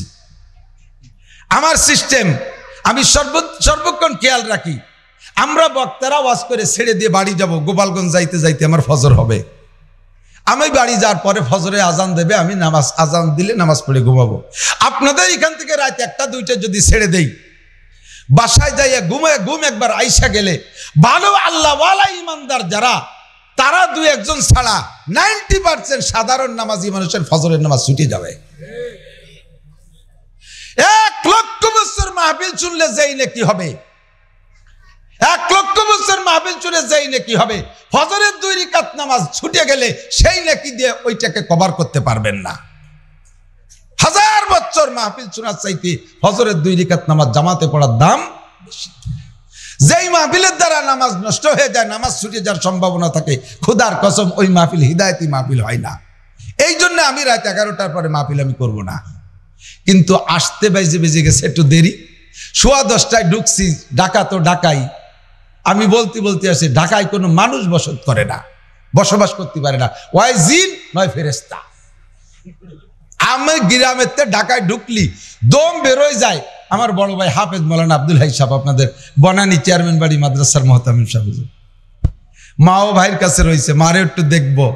আমার ছেলে বড় মালিবাগ, বড় ভাই তাকে দেখবো, ভাইয়ের বেটা ভাতিজি এগুলো আছে তাদেরকে একটু দেখবো। সব মিলে আসি, এক নজর দেখা হয়ে গেলে এরপরে মনে হয় যেন আমি শ্বাসই ছাড়তে পারতেছি না, দম বের হয়ে যাচ্ছে। ঢাকারে আমার কাছে এত খারাপ লাগে। আজকে বলতে আসি 3-4 জায়গা যখন জামে আটকে গেছি, বলছি যে ঢাকায় যদি আমার 5 লাখ টাকা বেতন দেয় মাসে, তবু আমি একদিনও চাকরি করবো না ইনশাআল্লাহ। আমার এই ঢাকার প্রতি এত খারাপ লাগে। দেরি হয়ে গেছে, যার কারণে ওই দেরিটুক নিজের হয়ে যার কারণে আজকের এই স্টেজের দেরিও মানিয়ে নিছি, নইলে আমি কিন্তু স্টেজে উঠতাম না। এমন আগে ফরমে লিখে দিছি 9:30 উঠবো, 1 ঘন্টা পিছিয়ে পড়ে গেছি, সেই 1 ঘন্টা এদিক দিয়ে পুষাই দেবো ইনশাল্লাহ। সময় আমাদের কম, হায়াত আমাদের কম, দুনিয়ার হায়াত একেবারে কম। কথা বলেন? প্রত্যেক বড় বড় মজলিসে দেখবেন খানার যদি বড় ইন্তজাম হয়, শহরে আছে কিনা আমি জানি না, আমাদের গ্রাম গায়ে আছে, বড় ধরনের খানার ইন্তজাম জিয়াফত কয়। ওই জায়গা খাবারের ইন্তজাম যখন হয়, পরিবেশনের সময় একটা বৈষম্য ব্যবহার হয়। খানা পাকানো হয়েছে, ধনী গরিব সকলকে দাওয়াত দিছে, কিন্তু প্রথম বইটাকে খাওয়ায় চেয়ারম্যান, মেম্বার, এমপি, উপজেলা চেয়ারম্যান, জজ, ম্যাজিস্ট্রেট, শিল্পপতি, কোটিপতি, রাষ্ট্রপতি, ভগ্নিপতি, এই সব পতি গিয়ে আগের বইটাকে, প্রথম বইটাকে খাওয়ায়। আর পর্যাপ্ত দিয়া যাচাই করে খাওয়ায়। তাকে তো 12 মাস কাল গোশ মাছ দামি দামি খাইতে খাইতে খাবার কোনো চাহিদা নাই, অথচ দেয় তাদেরকে জবরদস্তি করে 2-1 পিস খাইয়ে প্লেটের বাড়ি স্তূপ করে ফেলাই দিয়ে চলে যায় নষ্ট করে। দ্বিতীয় বইটাকে যারা বসে মাঝারি ক্লাসের, তাদের এবার একটু কম শুরু হয়ে যায়। 3 নম্বর বইটাকে যাইতে যাইতে গোস্ত 2 পিস করে পাতলা পাতলা ডাল। 4 নম্বর বইটাকে যাইয়া আর গোস্ত না ডাল দিয়ে মেরে দাও। আদম আলাইহিস সালাতু ওয়াস সালাম থেকে মানব জাতির শুরু হয়েছে। এদিক তাকান, এই জাতীয় খানার ইন্তজাম যখন হবে, তখন আগে খাওয়াইতে গরিবদেরকে হবে। কথা বলেন? আগে গরিবদের খাওয়াবেন, যারা সারা বছরের ভিতরে 1 কেজি গোশ, গরুর গোশ 700 টাকা দিয়ে কিনে খাইতে পারে না। আপনার বাড়ি একটু গরুর গোশ খাইতে আসে, আগে খাওয়াবেন এতিমকে, আগে খাওয়াবেন গরিবদেরকে। আমার দাদাজান রহমাতুল্লাহ আলাইহে, শাহ আব্দুল কাদের রহমাতুল্লাহ আলাইহে, উনাকে যদি উনার আত্মীয় স্বজনরা এই জাতীয় খাবারের দাওয়াত দিতেন, উনি বলতেন, এই এতিম খাওয়াইছিস আগে? যদি কয়েন না এতিমকে পরে খাবো, তোকে খারাপ তোরা খাই গে, আমি খাবো না। আমার দাদারা রাখতেই পারতেন না, উনি বলতেন যে আগে এতিমকে খাওয়াতে হবে, যাদের হক আগে তাদের খাও। সিস্টেম হবে এরকম। তো বাহ্যিকভাবে দেখি, যারা আগে খায় তারা বেশি খায়, যারা আগে খায় তারা বেশি পায়। আদম আলাইহিস সালাতু ওয়াস সালাম থেকে মানব জাতির শুরু। আল্লাহ তাআলা প্রথম সময়ের মানুষকে হায়াত বেশি দিয়ে দিয়েছে। আদম আলাইহিস সালাম 1000 বছর, নূহ আলাইহিস সালাম 1000 বছর। আন্তর্জাতিক খ্যাতি সম্পন্ন বিশাল জোয়ান, লম্বা ছিল 3600 গজ, আর হায়াত পাইছে 3500 বছর। নাম তার উজ ইবনে উলুক। একটানা 3500 বছর হায়াত পাইছে। ও লম্বা ছিল 3600 গজ। পুরো বনানির মাথায় তো মাথা না, এই বনানি ঢুকলে ওরা সুতি দেওয়ার জায়গা হতো না। এত বড় জুয়ন যদি একক তো পায়খানা করে দিতে, কয়েকদিন তলে পড়ি মরি যেতাম, ঠিক কিনা? লম্বা লম্বা হায়াত আগে আগে তারা নিয়ে চলে গেছে। সাদ্দাদের নাম শুনেছেন, বেহেশতে বানাইছিল, সত্য মিথ্যা আল্লাহ মালুম, গল্পটা তো আমরা জানি। এই সাদ্দাদের সম্পর্কে আমি পড়েছি কিতাবের ভিতরে, ভুলে গেছি, খুলাসাতুল আম্বিয়া, কিতাবের নাম খুলাসাতুল আম্বিয়া। খুলাসাতুল আম্বিয়ার মধ্যে পড়েছি, সাদ্দাদ রাষ্ট্রপ্রধান, প্রেসিডেন্ট ছিল 1700 বছর। ওর আগে ওর বড় ভাই রাষ্ট্রপ্রধান ছিল 700 বছর, নাম তার সাদিদ। সাদিদের ভাই সাদ্দাদ। এই লম্বা হায়াত তারা নিয়ে চলে গেছে। অবশেষে আইসা আস্তে আস্তে আস্তে কমতে আইসা আমরা পড়ছি এমন একটা সময়, নবী আলাইহিস সালাতু ওয়াস সালাম বলেন, হায়াত উম্মতি বাইনা 60 ওয়া 70, আমার উম্মতের হায়াত 60 থেকে 70-এর মাঝামাঝি। 61, 62, 63, 64, 65, 66, 69, 70, এর ভিতরে অধিকাংশ মানুষ মারা যায়। মানুষ তো বুড়োই হতে পারে না। আপনারা একটু সাক্ষী দেন, বুড়ো মানুষ বেশি মরে না জোয়ান মানুষ বেশি মরে? জোয়ান মানুষ বেশি মারে। মোটরসাইকেল অ্যাক্সিডেন্ট জোয়ান মানুষ, ট্রাক অ্যাক্সিডেন্ট জোয়ান মানুষ। ট্রাক নিয়ে পড়ে গেছে, ওই যে ফেরি ডুবে গেছে, ওই ফেরির ভিতরে ডুবছে, যা সবই ছিল জোয়ান মানুষ। বুড়ো মানুষ ওর ভিতরে কেউ ছিল না। রাস্তাঘাটে পড়ে রয়েছে দেখি, সারাটা বছর তো রাস্তায় চলি, শত শত মরা মানুষ রাস্তায় দেখি অ্যাক্সিডেন্টে, সবই যুবকদেরকে দেখি। বুড়ো মানুষ খুব কমই মারে, 2-4 জন যা একটু বয়স পাইছে, বেশি বুড়ো হয়ে গেছে 80-90, তা মরেও না, দোয়া উল্লিও তা মরতিছে না। কত জালাল খতম পড়াই তবুও মরে না, সেগুলো উজইও না ভাইটইও না। বেশিরভাগ যুবক মরে যাচ্ছে, ঠিক কিনা? হায়াত উম্মতি বাইনা 60 ওয়া 70। হুজুর বলেন আমার উম্মতের হায়াত 60 থেকে 70 এর মাঝামাঝি। এবার হুজুর বলেন আমার উম্মত সব আমার সাথে জান্নাতুল ফেরদাউসে যাবা। জোরে কোন সুবহানাল্লাহ। আমার উম্মত আমার সাথে জান্নাতুল ফেরদাউসে যাবা। আল্লাহ পাক নিজেই বলেন ফেরদাউসে নুজুলা, তোমাদের মেহমানদারি হবে জান্নাতুল ফেরদাউসে। নুজুল মানে আল্লাহর হাতের মেহমানদারি। আল্লাহ পাক নিজ হাতে এই বান্দাদেরকে জান্নাতুল ফেরদাউসের বিশাল একটা পার্কের মধ্যে বসাইয়া, বিশাল একটা পার্কের মধ্যে সমস্ত মানুষকে বসাইয়া আল্লাহ পাক নিজ হাতে 500 বছর পর্যন্ত মুখে উঠাইয়া খানা খাওয়াবে। কন্যা সুবহানাল্লাহ। আপনারা যাবেন জান্নাতুল ফেরদাউসে, রাজি আছেন তো? এবার সাহাবায়ে কেরাম বলেন হুজুর আমাদের এই অল্প একটু হায়াতের আমল দিয়া কিভাবে জান্নাতুল ফেরদাউসে যাব? আগের নবীর উম্মতরা হায়াত পাইছে লম্বা লম্বা, ইবাদত বন্দি করছে লম্বা টাইম, তাদের নেকি বেশি, তারা অল্প লম্বা টাইম ধরে নেকি কামাই কইরা জান্নাতুল ফেরদাউসের পুঁজি তারাই সংগ্রহ করবে। আমরা অল্প হায়াতের ভিতরে কিভাবে যাব, কিভাবে জান্নাতুল ফেরদাউসের ইনকাম করব? আল্লাহ পাক রব্বুল আলামিন জবাব দিয়ে দিলেন মান কানা ইউরিদু হারসাল আখিরা। আমার দিক মান কানা ইউরিদু হারসাল আখিরা নাজিদ লাহু ফি হারসিহি। হে নবী তোমার উম্মতরে বলে দাও লা তাহজানু ওয়া লা তাখাবু, ভয় পাও না, টেনশন করো না, তোমাদের আমি আল্লাহ তাআলা পুষায় দেব, তোমাদেরকে পুষায় দেব। দেখেন বাস্তবে দেখলেও খুঁজলে পাওয়া যাবে। এই আর্মির চাকরি টাইম বেশি পায় না পুলিশের চাকরি টাইম বেশি পায়? জানেন না তো, না জানলে বলতে পারবেন না। আর্মির চাকরি অল্প দিনে রিটায়ার্ড হয়ে যায়। আমার সাথীরা আরো 10-15 বছর আগে রিটায়ার্ড হয়ে গেছে আর্মির চাকরি করে করে। পুলিশের চাকরি 30-35 বছর পর্যন্ত চাকরি করা যায়, ঠিক না? লম্বা টাইম পুলিশের চাকরি করে। তো পুলিশের চাকরির টাইম বেশি বিদায় তাদের সরকার সুযোগ সুবিধা কম দেয়, আর আর্মির চাকরির টাইম কম, এই জন্য সুযোগ সুবিধা বেশি দেয়। আর্মির একজন সিপাই বউ বাচ্চা নিয়ে সুন্দর করে কোয়ার্টার পায়, সুন্দর করে কোয়ার্টার পায়, অথচ পুলিশের মাঝারি ধরনের একজন অফিসারও সেও কোয়ার্টার পায় না। সুযোগ সুবিধা আর্মির বেশি, তারপরও যদি না পোষায় পাই যাও 13 মাস বিদেশ মিশন করে 13 মাসে 13 লাখ টাকা নিয়ে আসো, সময় কম কামাই বেশি। আল্লাহ পাক রব্বুল আলামিন বলেন নবী তোমার উম্মতরে বলে দাও তোমাদের টেনশন করা লাগবে না, অল্প সময়ের ভিতরে তোমাদেরকে পোষায় দেওয়া হবে, তোমাদের আমল হবে কম, নেকি হবে বেশি, ইবাদত করবা কম, সওয়াব পাবা বেশি, পরিশ্রম করবা কম, পারিশ্রমিক পাবা বেশি, ডিউটি করবা কম, বেতন পাবা বেশি। একটু কান্না সুবহানাল্লাহ। সিস্টেম কি? আল্লাহ নবী বলেন তোমরা যদি এক ওয়াক্ত নামাজ জামাতে পড়ো মসজিদে, এক ওয়াক্ত নামাজ জামাতে পড়ো মসজিদে, নামাজ পড়বেন কোন জায়গা? একটু কান্না, কোন জায়গা? মসজিদে জামাতে পড়েন, তাহলে এক ওয়াক্ত নামাজের বিনিময়ে তোমাকে 527 ওয়াক্ত নামাজের সওয়াব দেওয়া হবে। সময় কম কামাই বেশি, অল্পের ভিতরে আল্লাহ তাআলা পুষায় দিবেন। এক ওয়াক্ত নামাজের বিনিময়ে 527 ওয়াক্ত নামাজ পড়বো কোন জায়গা? আরো জোরে। কেন পড়বেন জানেন? 1 নম্বর হলো, এদিক থেকে ভালো করে বুঝে নেন। 1 নম্বরে নামাজ জামাতে পড়ার কারণ আমি এখানে শ্রোতা দেখে বুঝতেছি, মাঝে মাঝে বলে থাকি যে যার ব্যবসা করে সে তার মাল দেখলি চেনে, কথা কন না কেন? আর যে যার ব্যবসা করে সেই জাতীয় কাস্টমারের দিকে তার নজর। ডাক্তারের দোকানের সামনে দিয়ে যদি মানুষ যায়, ডাক্তার মানুষের অন্য দিক তাকায় না, চেহারার দিক তাকায়, চেহারার দিক তাকালে বোঝা যায় যে সুস্থ না অসুস্থ। মুসিদ দোকানের সামনে তো যদি আপনি হাইটে জানো, মুহির দিক তাকাবে না জীবনও, পার দিক তাকায় যে জুতো ময়লা না ভালো আছে, ঠিক না? যে যার ব্যবসা করে সে তার মাল দেখলি সে চেনে, সেই দিক তার নজর। আপনি যদি কষার দোকানে যান, আপনি একটা ছাগল কিনছেন, এই ছাগলে কয় কেজি গোশত হবে এইটা আন্দাজ নেওয়ার জন্য যারা ছাগল জবাই করে বিক্রি করে ওকে কাছে নিয়ে যাবেন, ও গলা চিবে ধরে কবে যে কাকা 13 কেজি হবে। তুই কি রে বুঝবি যে 13 কেজি হবে? গলার মধ্যে 13 কেজি লেখা আছে নাকি? কয় যে না, আমার জবাই দিতে দিতে একটা অভিজ্ঞতা হয়েছে, গলায় একটুক মোটা হলে পিছনে 13 কেজি হয়।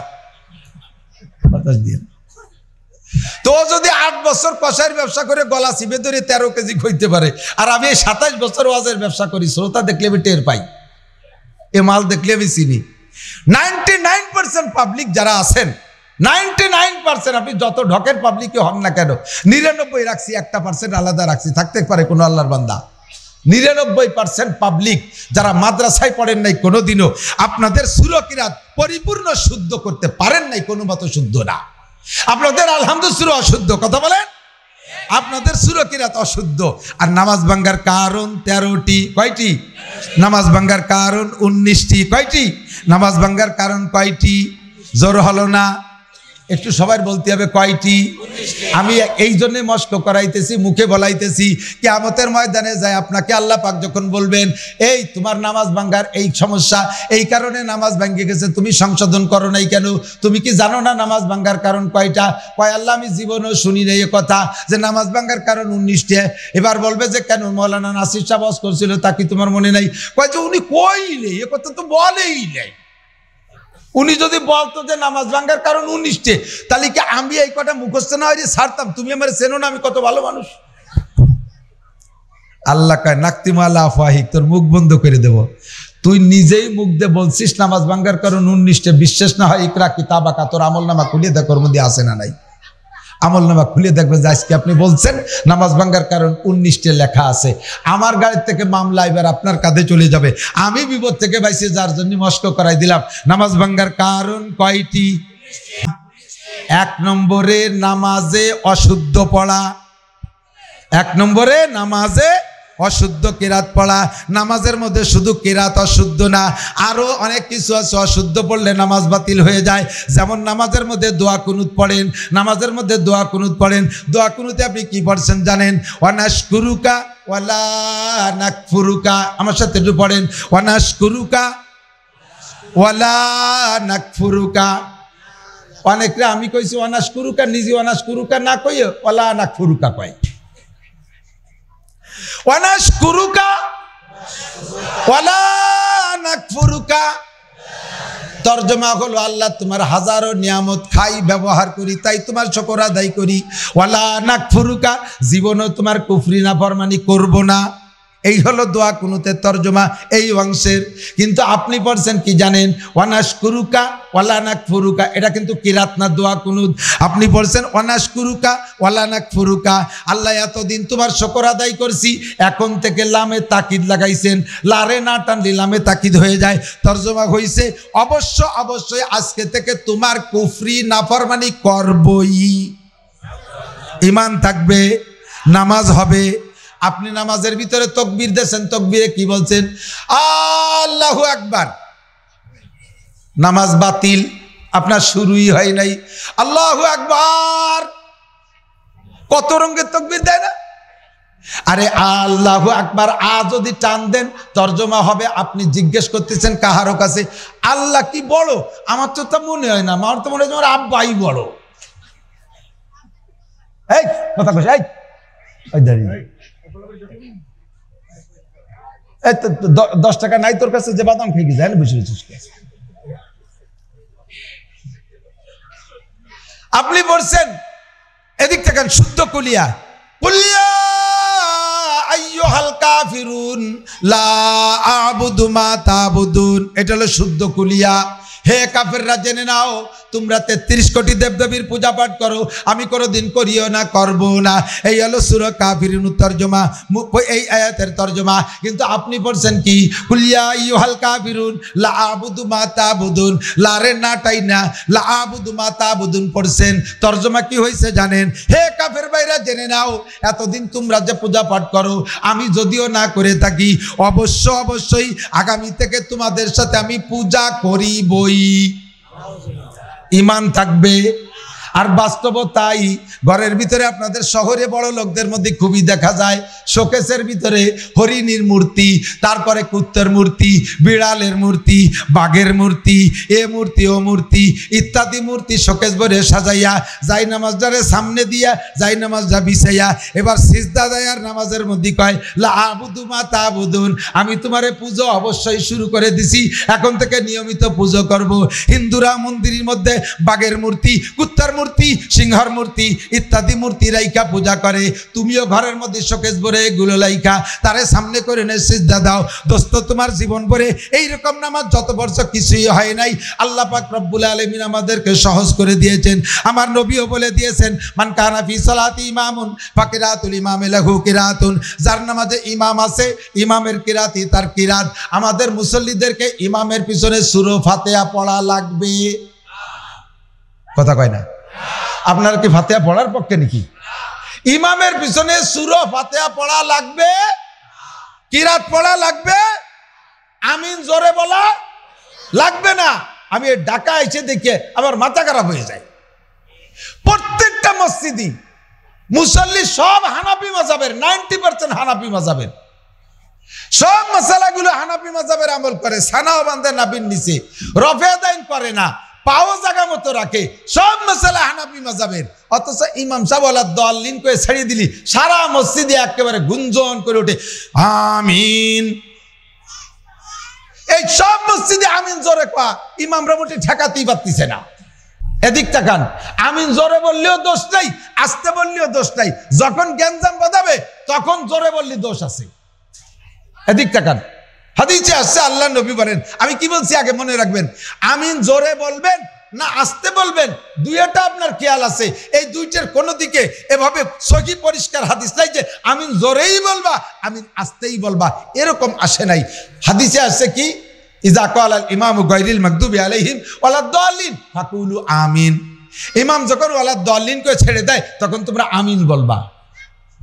এই আমিনটা বলবা যে আওয়াজেই বলো, ওটা একটু টেনে বলবা, জোরে বললেও টেনে বলবা, আস্তে বললেও টেনে বলবা। আমিন একটু টেনে বলবা, আওয়াজ ছাড়া বললে ওই অবস্থার পর একটু টেনে বলবা। এটা এই কথা বলা হয়েছে। এখন বিষয় হলো, আমিন যদি আপনি জোরে বলেন আমি ঠেকাবো না, আস্তে বললে আপনি ঠেকায়েন না। যদি আপনি বলেন যে জোরে বলতেই হবে, তাহলে আমি বলবো আমিন আস্তে বলতেই হবে। আমার দলিল আছে। আমার দলিল কি? হাদিসে আছে আল্লাহ নবী বলেন, মান আফাকা তামিরুহু তামিরাল মালাইকা গুফিরা লাহু মা তাকাদ্দামা মিন যামবিহি। যেই ব্যক্তির আমিন ইমাম ফেরেশতাদের আমিনের সাথে মিল হবে, যার আমিন বলা ফেরেশতাদের আমিনের সাথে মিল হবে, ওই লোকটার জীবনের সমস্ত গুনাহ আল্লাহ মাফ করিয়া দেয়।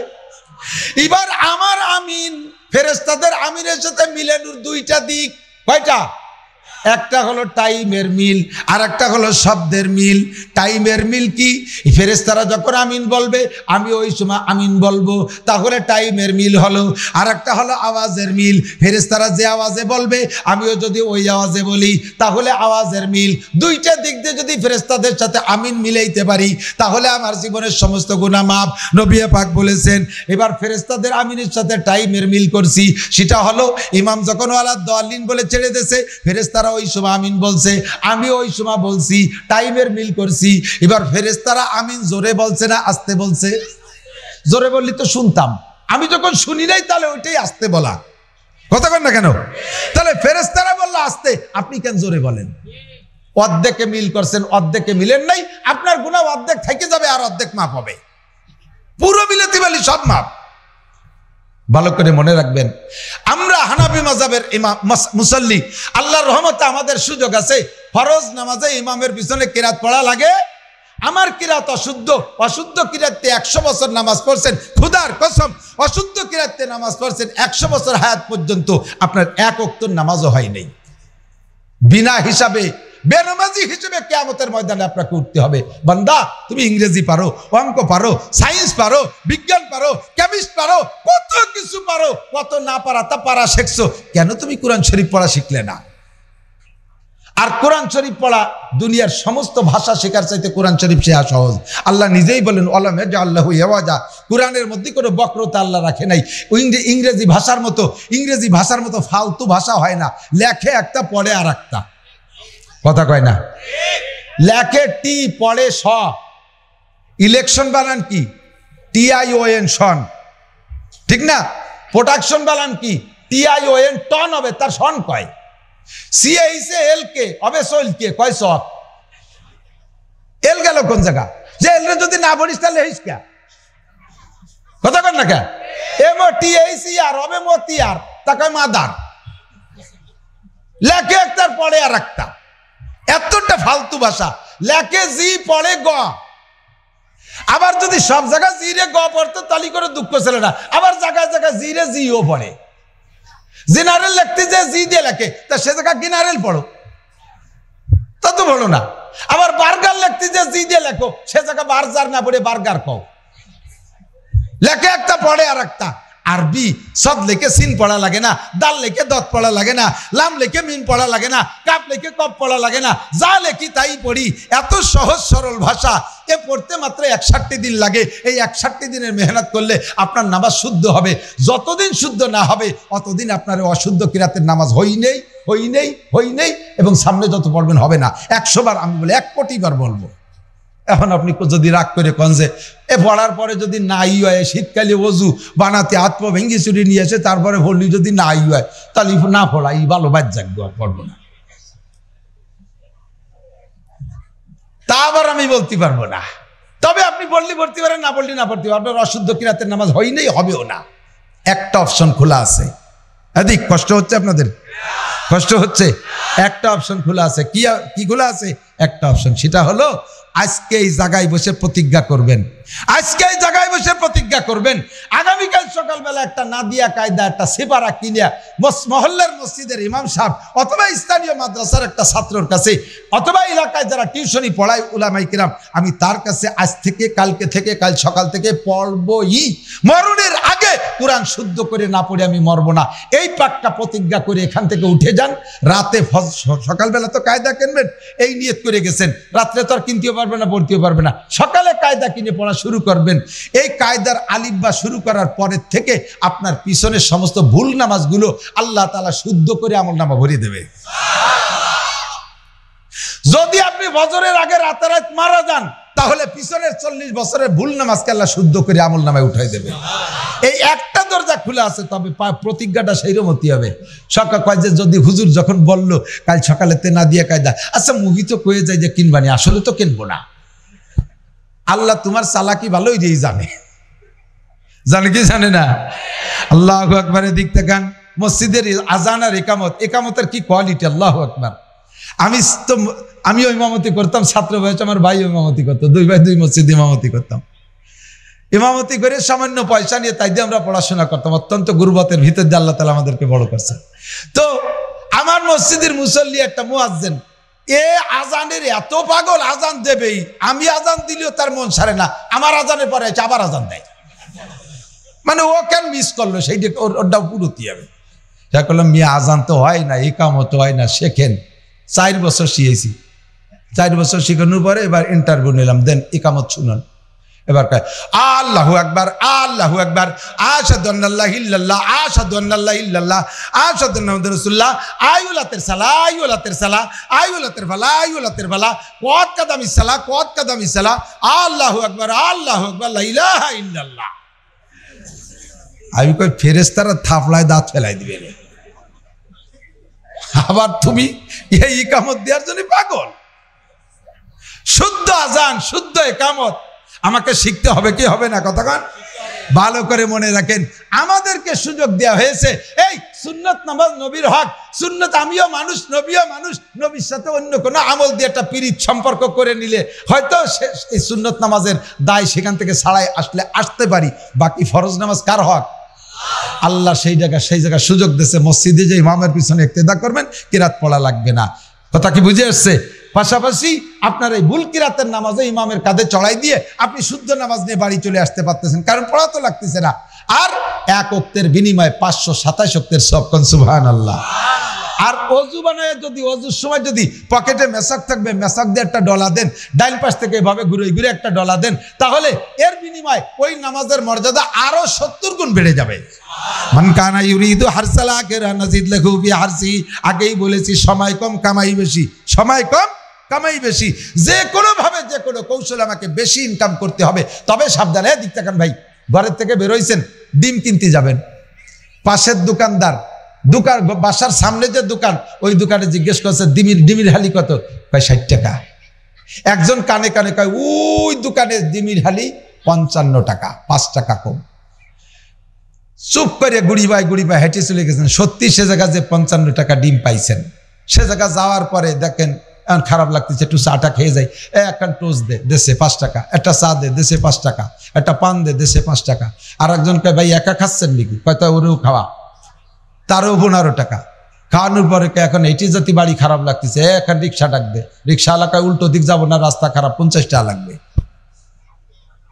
সে 50 টাকা নেছে, 50 আর ওপাশে গেছে 60, 110 টাকা খরচ, লাভ করছে কত? 5 টাকা। খুশিতে বাগ। এটা ভালো বোঝো, ওই জায়গা গেলি বাড়াই এক হালিতে 5 টাকা লাভ হয়, সেই জায়গা যাও পিছনে 110 টাকা চলে যায়, তা মনে থাকে না। ঘরের থেকে বেরোইয়া মসজিদে নামাজ পড়লে 1 ওয়াক্তের বিনিময়ে 527 ওয়াক্তের সওয়াব পাওয়া যায়, এটা তুমি বোঝো না। এ জায়গা তুমি দুর্বল। পাশাপাশি শহরে আরেকটা ঝামেলা আছে, যদিও শহরে থাকি না, আসি যাই তো খবর রাখি। শহরে মহিলারা মসজিদে নামাজ পড়ার খুব ভক্ত, ভালো করে মনে রাখেন। মহিলারা মসজিদে নামাজের চাইতে ঘরের ভিতরে নির্জন কক্ষে নামাজ পড়লে 5 গুণ সওয়াব বেশি। রমজান মাসে তারাবি পড়ার ভক্ত, কিয়ামুল লাইলের আরেক ভঙ্গি জড়ছে শহরে মৌলবীরা। এই মসজিদে কিয়ামুল লাইল শেষ, কই যে বাতাস দিয়ে না, এত ভালো জানতেছি। শেষ রাত্রিতে সেহরি খাইয়া দলে দলে মহিলা কিয়ামুল লাইলে যায়, বিলকুল করো নেকি হবে বলে আমার মনে হয় না। মসজিদে নববীতে এক মহিলা গেছে কুবা এলাকার থেকে, হাজী সাহেব যারা গেছেন তারা কুবা চেনেন। নবী আলাইহিস সালাতু ওয়াস সালাম মক্কা থেকে সর্বপ্রথম মদিনায় যে কুবা মসজিদ নির্মাণ করছে। কুবা মসজিদ আল্লাহর কাছে অত্যন্ত দামি মসজিদ। হুজুর বলেন শনিবারে যদি কেউ মদিনা থেকে কুবায় পায়ে হেঁটে এসে কুবা মসজিদে ইশরাকের নামাজ পড়ে ফজরের পরে, ওই লোকটাকে একটা উমরার সওয়াব দান করা হয়। এত দামি মসজিদ কুবা মসজিদ। কুবা এলাকার একজন ইমামও আছে কুবা মসজিদে। হুজুর আলাইহিস সালাতু ওয়াস সালাম মসজিদে নববীতে যে মসজিদ বানাইছে, মসজিদে নববী মদিনায় যাইয়া, এবার কুবা এলাকার এক মহিলা কয়েক ওয়াক্ত মদিনায় যাইয়া রসুলের পিছনে নামাজ পড়ছে। এরপরে একদিন ঘরের ভিতরে সিদ্দিকা আয়েশা রাদিয়াল্লাহু তাআলা ঘরের মসজিদে যাইয়া হুজুরের কাছে বলছে, হুজুর আপনার পিছনে নামাজ পড়তে যে কেমন লাগে, কি করবো হুজুর, আমি তো বাড়ি কুবায়, আমার মনে চায় আমি একেবারে 5 ওয়াক্ত আপনার পিছনে এসে নামাজ পড়ি। আপনি বলেছেন আপনার পিছনে নামাজ পড়লে এই মসজিদে নববীতে পড়লে কোনো রেওয়ায়তে 1000, কোনো রেওয়ায়তে 10,000, কোনো রেওয়ায়তে আছে 50,000 ওয়াক্ত, অন্য মসজিদের 50 গুণ বেশি, 50,000 গুণ বেশি সওয়াব পাওয়া যায়। এই জন্য হুজুর আপনার মসজিদে আমার নামাজ পড়তে আসতে মনে চায়। হুজুর মহিলাটাকে সাবাস দিলেন, আল্লাহ তাআলা তোমার যৌক, শৌক, আগ্রহ, মনের গতি আরো বাড়ায় দিক, তোমার আমল নামা আল্লাহ তাআলা নেকি দিয়ে ভরে দিক। এভাবে মহিলাটাকে উৎসাহিত করলেন। খেয়াল করে একটা একটা করে কথা বুঝতে হবে। কথায় কি বোঝা গেছে? নবী মহিলাকে এভাবে উৎসাহিত করলেন, এমন ভাবে তাকে প্রশংসা করলেন, তাতে মনে হয় যেন তারে 5 ওয়াক্তই কুবা থেকে মদিনার মসজিদে নববীতে যাওয়ার অনুমতি দিয়েছে। আপাতত পর্যন্ত বোঝা যাচ্ছে তাই। এরপরে হুজুর বললেন, ওমা তুমি এই মসজিদে নামাজ পড়তে আসবা কি জন্য? কয় হুজুর আপনার পিছনে নামাজ পড়লে শুনছি 50,000 গুণ বেশি সওয়াব পাওয়া যাবে, সেই জন্যে। হুজুর বললেন যদি সত্যি সওয়াবের জন্যে আমার পিছনে নামাজ পড়তে আসতে চাও, নেকি বেশির আশায়, তাহলে তোমাকে এর চেয়ে বেশি নেকি হয় এরকম পরামর্শ দেব। তো বলে হুজুর বলেন। কয় এবং সেটা সহজও হবে। বলেন ভাই তুমি কুবা থেকে আমার মসজিদে এসে নামাজ পড়লে যেই নেকি হবে, তোমার কুবার মহল্লার মসজিদে নামাজ পড়লে তার চেয়ে বেশি নেকি হবে। এবার বলেন মহিলাকে কি মসজিদে নববীতে রাখছে না কুবা মসজিদে পাঠাইছে? তবে এখনো মসজিদে আছে। এবার হুজুর বললেন, মহিলা তুমি মসজিদে নামাজ পড়বা কি জন্য? কয় হুজুর বেশি নেকির আশায়। কয় কুবা মসজিদে নামাজ পড়লে যে পরিমাণ নেকি হয় এর চেয়ে বেশি নেকি হয় আরেকটা জায়গায় নামাজ পড়বে, বলবো? মহিলা বললেন, হুজুর বলেন। এবং সেটা সহজও হবে। সেটা হলো তোমার বাড়ির ভিতরে যে কোনো ঘরে পড়লে এই কুবা মসজিদের চাইতে বেশি নেকি হয়। এবার মহিলারা মসজিদে রাখছে না বাড়ি নিয়ে গেছে? এবার কয় এই বাড়ির যে কোনো ঘরে পড়ার চাইতে আর একটা জায়গায় পড়লে আরো বেশি নেকি হয়, বলবো? আপনার কাছে জিজ্ঞেস করছি না, ওই মহিলার কাছে হুজুর জিজ্ঞেস করতেছে। কয় জি হুজুর বলেন। কয় তোমার বাড়ির যে কোনো ঘরে পড়ার চাইতে তোমার বসবাস ঘরের ভিতরে পড়লে বেশি নেকি হয়। কয় গুণ হইছে? কয় গুণ? মসজিদে নববীর থেকে 4 গুণ নিজের বসবাস ঘরে। হুজুর বলেন এর চেয়ে বেশি নেকির একটা জায়গা আছে, আরো সহজ হবে, বলবো? কয় জি হুজুর বলেন। কয় তোমার ঘরের যে কোনো জায়গা পড়ার চাইতে নামাজ বলে একটা খাস কামরা বানাইয়া ওই খাস রুমের ভিতরে নামাজ পড়লে আরো বেশি নেকি হবে। তাহলে কয় আরো হইছে বলেন তো? 5 আরো। কয় আরো? মসজিদে নববীর থেকে কুবার থেকে বাড়ির যে কোনো ঘর, বাড়ির যে কোনো ঘরের থেকে বসতঘরের যে কোনো জায়গার থেকে খাস কামরা 5 গুণ নেকি মসজিদে নববীতে পড়ার চাইতে ঘরের খাস কামরার ভিতরে যদি পড়লে 5 গুণ বেশি নেকি হয়। বাংলাদেশের মতো ফেতনাবাজ জায়গায় এই জায়গা মসজিদে নামাজ পড়ার চাইতে প্রত্যেকটা মহিলা তার বাসার ভিতরে খাস কামরার ভিতরে পড়লে আমার বিশ্বাস 5 গুণ নয়, এই ফেতনার জামানায় 5,000 গুণ বেশি নেকি হবে। কয় কি হুজুর এখনো যে সৌদি আরবে মহিলারা মসজিদে নামাজ পড়ে? আরে বেটা, কার সাথে কারে তুলনা করো? কোথায় সৌদি আরব আর কোথায় বাংলাদেশ?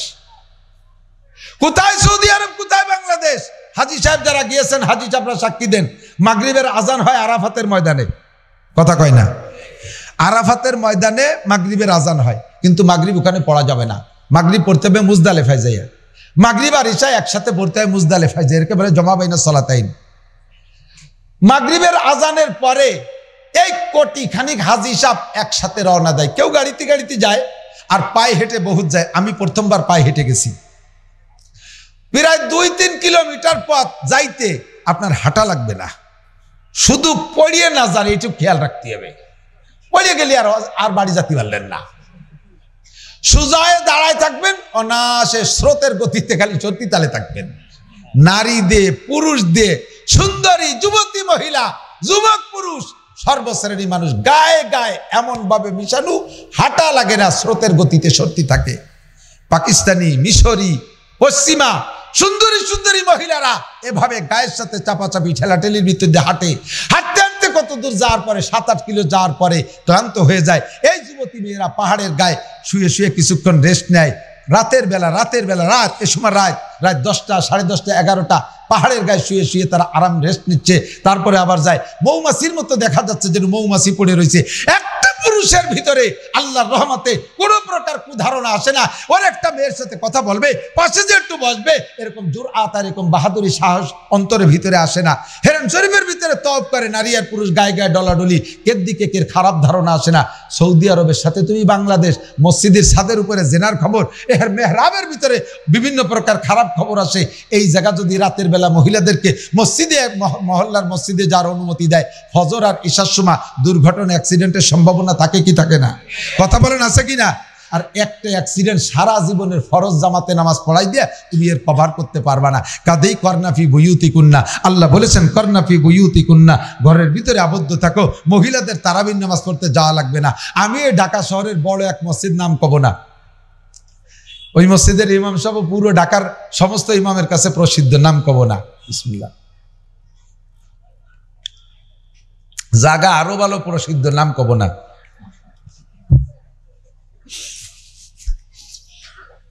25 থেকে 27 বছর আগে হবে। তখন সবে মাত্র মুহাদ্দিস শিক্ষকতা শুরু করছি। আসছি মাদ্রাসার কালেকশনে রমজান মাসে।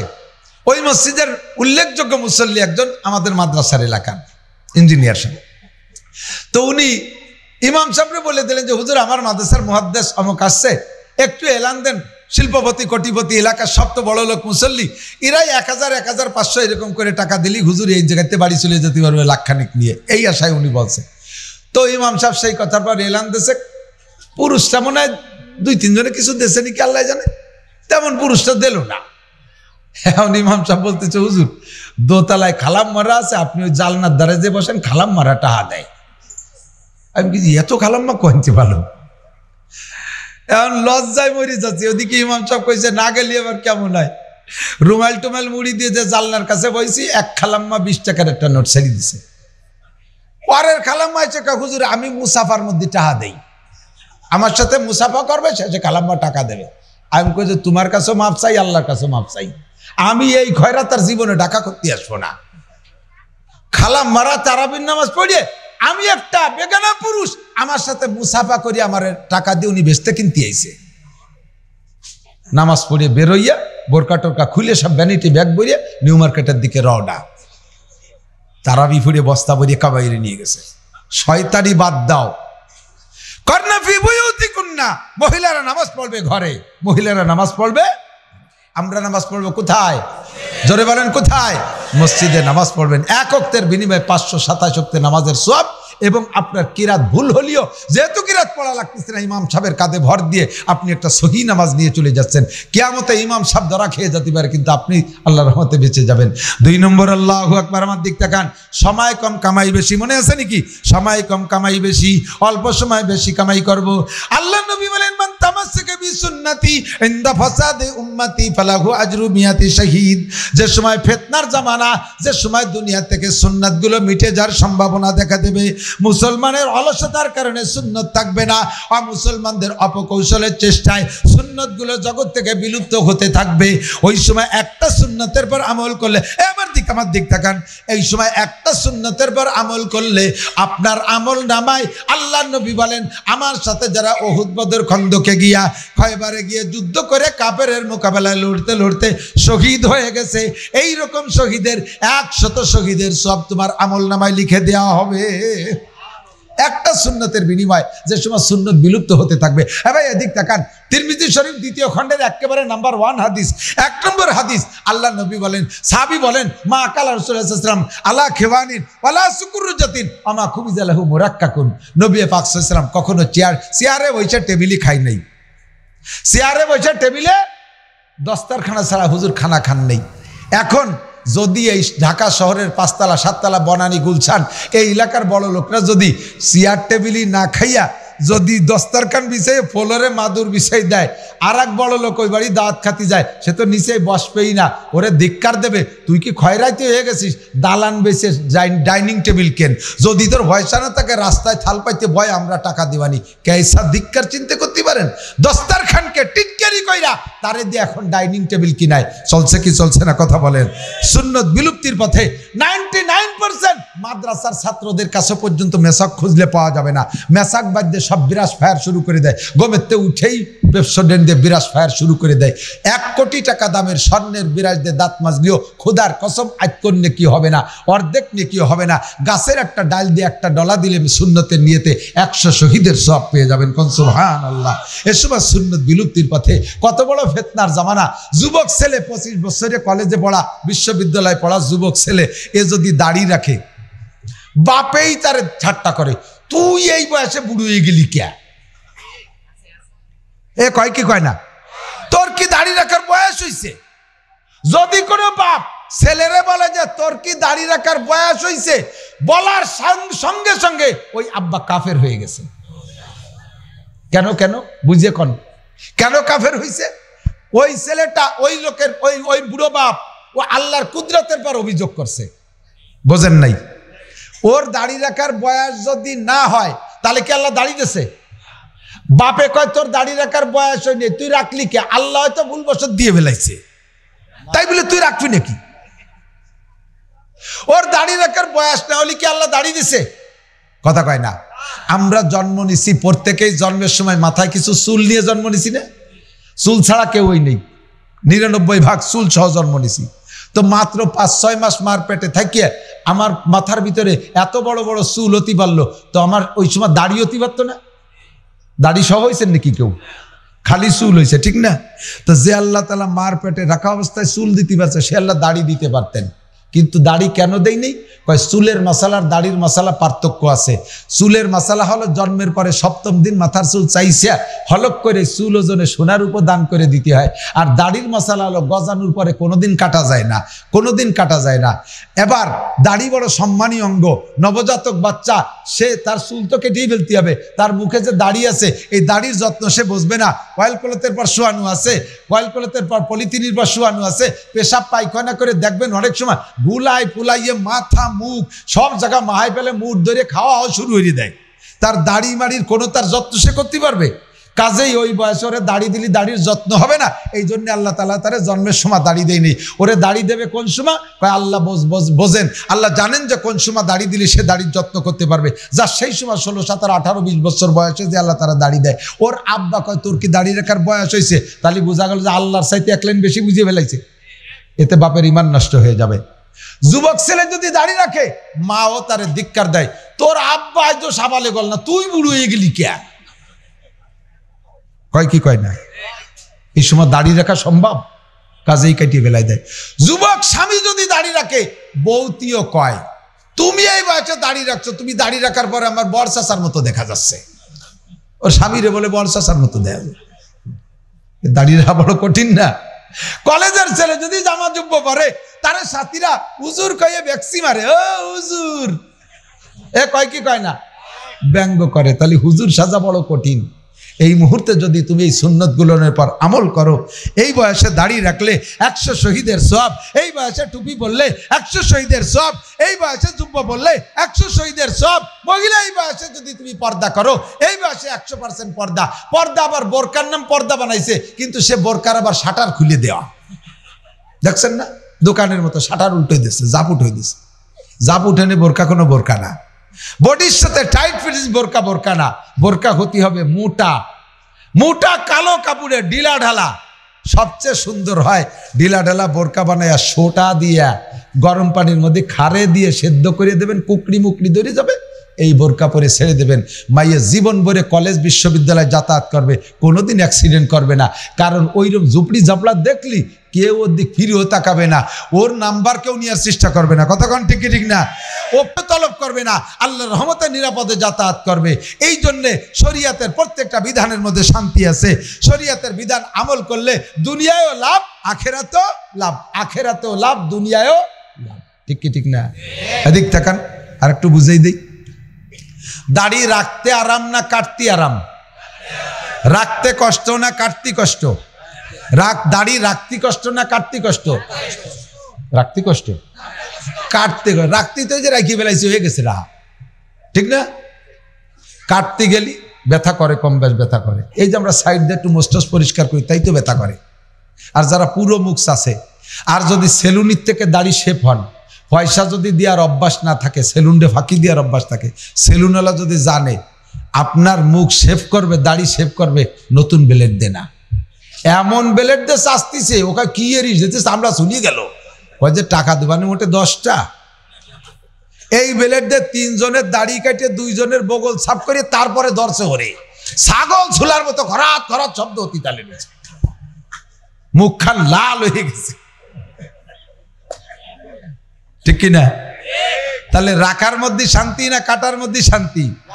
রাখার মধ্যে শান্তি, কাটার মধ্যে শান্তি না রাখার মধ্যে শান্তি?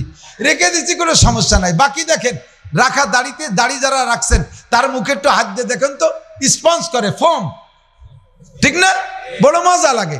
আর চাষার পরে একদিন পরে একটু আগা বেরোলে হাত দিয়ে ডলা দিয়ে দেন, হাতের সামলা চুলি যাবে, ঠিক কিনা? আল্লাহু আকবার। দাড়ি রাখা তো নেকি। বাকি বাহ্যিক ভাবে দেখেন, একবার বয়স 50 আর একবার বয়স 25, একবার বয়স 50 আর একবার বয়স 25। এই 50 বছরে ভাই দাড়ি দুড়ি কাটি একেবারে জেন্টেল ইয়াং। আর 25 বছরের ছোট ভাইটা, সে দাড়ি রেখে একেবারে মুরব্বী হয়ে গেছে। 2 ভাই একসাথে দোকানে যাবেন, দোকানে যদি একটা বসার ব্যবস্থা, একটা টুল থাকে, টুলটা কে পাবে কোন তো? দাড়িওয়ালা পাবে। দোকানদার ওই বড় ভাইরে এ ছেলে পেলে শরীর দাঁড়াও, ছোট ভাইরে কাকা আপনি বসেন, কাকা কইয়া সম্মান করিয়া তারে টুলে চেয়ারে বসাবে। আর 55 বছরের ভাইরে এ ছেলে পেলে নিচে নামি দাঁড়াও। দুনিয়ায় যেমন আপনার সম্মান অসম্মানের পার্থক্য, আখেরাতে যে এরকম হয়ে যাবে, আখেরাতে যে এরকম হয়ে যাবে। এজন্য হুজুর বলেন, মান কানা, আল্লাহ পাক বলেন, মান কানা ইউরিদু হারসাল আখিরা নাজিদ লাহু ফি হারসিহি। যে ব্যক্তি আখিরাতের ক্ষেত চাষ করে, আল্লাহ তার আখিরাতের ক্ষেতের ভিতরে হাজার হাজার বরকত দেয়। পাশাপাশি উলামায়ে কিরাম আছে, শুনে দেখতে পারেন। এদিক এদিক যে ব্যক্তি আখিরাতের ক্ষেত চাষ করে, তার অল্প চাষে বেশি ফসল। কোন জায়গায় আল্লাহ বলেন নাই যদি কেউরে আমি আখিরাত দেই তারে দুনিয়া দেব না, তা না। আখিরাত যদি কেউরে দেই তারে দুনিয়া দেব না, তা না। আল্লাহ পাক এ কথা বলেন নাই। আখিরাত দিলে তারে দুনিয়াও দিতে পারে। তবে আমান কানা ইউরিদু হারসাদ দুনিয়া, যদি কোনো ব্যক্তি দুনিয়াই চায় আখিরাতকে বাদ দিয়া, আখিরাত মোটে মানেই না, আখিরাত মোটে চাই না, ওর কামিয়াবি শুধু দুনিয়ায়, ওর কল্যাণ চাই শুধু দুনিয়ায়, দুনিয়ার সফলতা চায়, আল্লাহ পাক বলেন নুতিহি মিনহা, দুনিয়া তারে একটু দেব, তবে আমা লাহু ফিল আখিরাতি মিন নাসিব, আমা লাহু ফিল আখিরাতি মিন নাসিব। আখিরাতে তুমি কিচ্ছুই পাবা না। আমরা ইবাদত বন্দেগী করি কি দুনিয়া পাওয়ার জন্য না আখিরাত? জোর হলো না? নামাজ কার জন্য, রোজা কার জন্য, হজ কার জন্য? বলেন ইয়্যাকা না'বুদু, ইবাদত তোমারই করি, কার জন্য? আল্লাহর জন্য। আল্লাহ কয় ওয়ালা ইউশরিক বিইবাদাতি রাব্বি আহাদা, আমার সাথে ইবাদত, আমার ইবাদত করতে যাই আমার সাথে কেউ রে শরীক করতে পারবি না। এদিক তাকান, ইবাদতের মধ্যে আল্লাহর সাথে শরীক করলে ইবাদতে কিচ্ছু থাকে না। ওমাই ইউশরিক বিল্লাহ ফাকাদ হাবিতাত আমালুহু, যে ব্যক্তি ইবাদতের মধ্যে শিরিক করে আল্লাহর সাথে, ওই লোকটা যত আমল করুক কোনো আমল তার আমলনামায় থাকে না। একটু বুঝতে হবে, আমার দিকে একটু বুঝতে হবে। শেষের দিক চলে আসে, আর কষ্ট দেব না, আমারও কষ্ট হয়ে গেছে। এদিকে আসেন, ইবাদতের মধ্যে শিরিক কারে কয় একটু বুঝে নেওয়া যাবে না? বহুত জায়গায় স্টেজে যাইয়া দেখি ডাইন পাশে একটা চেয়ার খালি পড়ে রয়েছে, বসে নাই কেউ। ডাইন পাশে একটা চেয়ার খালি পড়ে রয়েছে, বসে নাই। আমি যে বলি যে এই চেয়ারে একজন বসেন, কয় না ও চেয়ার হলো সভাপতির। তা সভাপতিরে বসান, কয় না উনি আসে নাই। কেন আসে নাই? উনি একটু রাগ করছে। কি রাগ? উনার নাম পোস্টারে দিছি, কিন্তু উনি এবার হলো হজ করে আইছে, তা আল হাজ লেখা হয় নেই। উনি হাজিতে আল লাগাই আছে, সেই আল ও জায়গা দেই নেই। উনি রাগেতে গরম, 8 লক্ষ টাকা দিয়ে হজ করছি, ফার্স্ট ক্লাস প্যাকেজে হজ করছি, জমজম টাওয়ারে থাকছি, আমার লাখ লাখ টাকার হজ। আজকে একটু কাগজে লিখতে কয় টাকা লাগতো, আমি দিতাম, টাকা চাইতে দিতাম। সে আলহাজ লেখেন, আমি কিভাবে চেয়ারে বসবো? উনি বসতেই পারতেছে না চেয়ারে, আলহাজের অভাবে। এই যে হজ করছে, এটা কি আল্লাহর জন্য না কাগজে আলহাজ লেখানোর জন্য? এর নাম শিরিক ফিল হজ, শিরিক ফিল ইবাদত। আমি 50,000 টাকা দিছি, আমার নামটা বললো না। তুমি টাকা দিছো কি নাম কলানোর জন্য? যদি টাকা দিয়ে নামের প্রশংসার লোভ করো, তাহলে তোমার কিচ্ছুই হবে না। আপনি তো আগে নামাজ পড়তেন না, এখন যে নামাজ পড়েন, কয় যে এই বুড়ো বয়সে নামাজ না পড়লে মানসি কি কয়। এই যে বুড়ো বয়সে নামাজ পড়তেছে, এটা আল্লাহর জন্য না, মানুষের মুখ ঠেকানোর জন্য। এই নামাজ হলো শিরিক ফিল ইবাদত। নামাজের জায়গায়, অথচ আপনি নেকি পাচ্ছেন না। আপনি তো আগে দাড়ি রাখতেন না, এখন যে দাড়ি রাখেন, কয় যে নাতি নাতনির জ্বালায় দাড়ি রাখাই পাড়ার কায়দা আছে নাকি, এই ছেলে মেয়েতে বিরক্ত করে তাই রাখছি। আসলে আল্লাহ আল্লাহ রসুলের মহব্বতেরা একে বলা হয় শিরিক ফিল ইবাদত। ইবাদত করব কার জন্য? নামাজ পড়ি কার জন্য? তবে আল্লাহ পাকের সিস্টেম হলো প্রত্যেক ইবাদতের মূল প্রতিদান দেবেন আখেরাতে। আবার প্রত্যেকটা ইবাদতের সাথে আল্লাহ তাআলা দুনিয়াও কিছু রেখেছেন। মান হাফাজা আলা সালাওয়াত, আমি প্রমাণ করে দিতে পারি শত শত, একটা দুইটা প্রমাণ দিয়ে আমি শেষ করে দেবো। এদিক তাকান, আল্লাহ নবী বলেন যে ব্যক্তি 5 ওয়াক্ত নামাজ পড়ে, কয় ওয়াক্ত? কয়টা পুরস্কার? আপনাদের তো জানা আছে, তবলিগ ওলামা আসে না? তবলিগ ওলামা ইকরামরা বেশি বলে, তবলিগ ওলামারা কয়টা পুরস্কার? 5টা। 4টে মরার পরে একটা দুনিয়ায়। দুনিয়াটা হলো ইউরফান হুজিকুল আইশ। আল্লাহ কয় নামাজের মূল পুরস্কার মরার পরে 1 নম্বরে কবর আযাব মাফ, 1 নম্বরে কবর আযাব মাফ, আযাবুল কবর। 2 নম্বরে ইউতিহিল্লাহু কিতাবাহু বিয়ামিনিহি, ডান হাতে আমলনামা। 3 নম্বরে ইয়ামুরু আলা সিরাতি কাল বারক, বিদ্যুৎ গতিতে পুলসিরাত পার হয়ে যা। 4 নম্বরে আদখুলুল জান্নাতা বিগাইরি হিসাব, বিনা হিসাবে বেহেশতে চলে যাবে নামাজি ব্যক্তি। কোন সুবহানাল্লাহ। এই 4 আশায় নামাজ পড়ি এই 4 আশায়। তবে আল্লাহ নবী বলেন 1 নম্বর ইউরফান হুজিকুল আইশ, নামাজি ব্যক্তিকে আল্লাহ তাআলা দুনিয়ায় অভাব দেবেন না। অভাব দেবে না মানে আমাদের এই বস্তি এলাকায়, গরিব এলাকার থেকে ধম করে টাইম দিয়ে নিয়ে ওই বনানী আসল এলাকায় 50 তলার মাথার পর বসায় দেবে না। এই অভাব দেবে না মানে হলো যারা 40 টাকা দামের চাউল খাওয়ার অভ্যাস, ওদের অ্যাভেলেবেল 40 টাকা দামের চাউলের ব্যবস্থা রাখবে। যারা 400 টাকা দামের চাউল খাওয়া ব্যক্তি নামাজি, ওর 400 টাকা চাউলের অভাব হবে না। যারা 2000 টাকা দামের লুঙ্গি পরার অভ্যাস, ও লোকটা নামাজি হলে তার 2000 টাকার লুঙ্গির অভাব হবে না। যারা 500 টাকা দামের লুঙ্গি পরার অভ্যাস, তাদেরকে আল্লাহ তাআলা 500 টাকা দামের লুঙ্গির অভাব রাখবে না। যারা ডেলি 1 কোটি টাকা ইনকাম করার অভ্যাস, আল্লাহ তাআলা ওই লোকটা নামাজি হলে তার 1 কোটি টাকা ইনকামের পথ বন্ধ হবে না। যে লোকটা ডেলি রিক্সা ভ্যান চালায়া 500 টাকা ইনকাম করার অভ্যাস, আল্লাহ তাআলা তাকে নামাজের ওসিলায় 500 টাকার পথ খোলা রাখবে। ওই লোকটাকে বেকার বানায় বসা রাখবে না। কথা কি বুঝে আসছে? আপনাকে ফকির থেকে রাজা বানায় দেবে এই আশা না, যে যেখানে আসেন তার রুজির অভাব থাকবে না। আপনি যদি রমজান মাসে রোজা রাখেন, নামাজের পরে রোজা, তাই তো নাকি বলেন? নামাজের পরে রোজা। রমজান মাসে রোজা রাখি কি জন্য বলেন তো? আখেরাতে রোজাদারের মুখে আল্লাহ নিজ হাতে 500 বছর মেহমানদারি করে খাওয়াবে। আল্লাহর হাতের ইফতারি 500 বছর। কোন সুবহানাল্লাহ। এই আশায় রোজা রাখছি না? আল্লাহ হাদিসে কুদসি আল্লাহ নিজেই বলেন, অসৌমু লি ওয়া আনা আজজি বিহি, রোজা রাখছো আমার জন্য প্রতিদিন আমি আল্লাহ তাআলা দেব। এই আশায় তো রোজা। বাকি নবী বলেন ইউজাদু ফিহি রিজকুল মুমিন, রমজানের রোজা রাখলে প্রতিদান আখিরাতে। তবে প্রত্যেক রোজাদারকে আল্লাহ তাআলা রমজানের রুজির বরকত বাড়াইয়া দেয়। আর মাত্র কয়দিন, 1.5-2 মাস পরে রোজা আসতেছে, রাখবো তো? রোজা রাখবোই, ঠিক না? রুজির বরকত বেড়ে যাবে। দেখেন বাস্তবে আমি যেটা বুঝি সেইটা আপনারা বুঝাই দেই। ফ্যামিলিতে 5 জন সদস্য আছেন, 4 জনে রোজা রাখে, 1 জনে রাখে না। দামলা 22-23 বছরই একটা, ও রোজা থাকে না। ওর বলো খুব খিদে লাগে, এই জন্য রোজা থাকতে পারে না। আর আমরা রোজা থাকার পর হলে আমাকে পেটটা ভরিয়ে থাকে, খুব খুশি খুশি চাই। রোজা রাখলে তো ক্ষুধা সবারই লাগে, ঠিক না? তো পারে না, বাহারালো পারে না, বিদায় রোজা রাখে না। যে কয়জন রোজা রাখে, রাতের সেহেরি, শেষ রাত্রের ভালো ভালো, এই 4 জনে যত দূর পারে, পার্তি সাদ্দি কম খায় না, পুরো খাইয়ে সাপ বলের ভিতরে, হাড়ির ভিতরে সামান্য সামান্য বিলেতি খাওয়ার মতো একটু ভাঙ্গাচুরা রয়েছে। ইন্দ্রা সেহরি খাইয়া ফজরের নামাজ পড়ে নাক ডেকে 9টা-10টা পর্যন্ত ঘুমাইছে। ও কয় মা সাইডে খাবার দেন, কয় যাই হাড়িতে রয়েছে, বলে রয়েছে, যাইয়ে খা। যাই দেয় যে তরকারি কোনো মতে আছে কি নাই, সুবিধে না। রাগের আগে অল্প সাইডে খাইছে। দুপুরবেলা কয় মা সাইডে গরম ভাত। হ্যাঁ শয়তান, বেরোজাদারের জন্য আমি গরম ভাত রান্না করি, গুনাহগার হবো। মুড়ি টুড়ি খা, কথা কইস নিয়ে মুড়ি টুড়ি খাইছে। সন্ধ্যাকালে 30 প্রকারের ইফতারি নিয়ে রোজাদার 4 জন বইছে। ওরে খাতি দেবে না বিদায়, এর আজান দেবে এর 5 মিনিট আগে কয় তাড়াতাড়ি দোকানেতে পানি নিয়ে আয়, হ্যাঁ আমার জায়গায় চেয়ে নিয়ে আয়। ওরে দূরি দূরি কাজে পাঠাই দিছে, আজান দিছে, ইরা দমাদম মারিয়ে দিছে, আইসে দেয় যে কয়টা ছোলা মুড়ি রয়েছে। দিনটা গেছে সারাদিন না খাতি খাতি। ইরা শেষ রাত্রে জম্মের কা খাইছে, ইফতারি খাইছে 30 প্রকারের। আবার রাতে যে খানা রান্না করছে, কয় এই তারাবির নামাজের আগে ভাতের হাড়িতে হাত দিবি নিয়ে, আমরা নামাজ পড়িয়েছি, তারপরে আমরা খাইয়ে শেষে তুই খাবি। রোজাদারের রুজি বাড়ে কি বাড়ে না? সারা বছর যে পরিমাণ খান, রমজানে ইফতারিতে সেহরিতে বেশি খান না কম খান? প্রত্যেকে আসে আল্লাহই ভালো জানে, ঠিক না? দেখেন মাদ্রাসাওয়ালারা ইয়াতাওয়াক্কালুনা আলাল্লাহ, আল্লাহর পর ভরসা করে। মাদ্রাসার হুজুরদের তাওয়াক্কুল পাখির মতো, তাকদু খেমাসান তারুহু বেতারান। খালি পেটে সকালবেলা পাখি বের হয়, সন্ধ্যাকালে পেটটা ভরে ফেরে।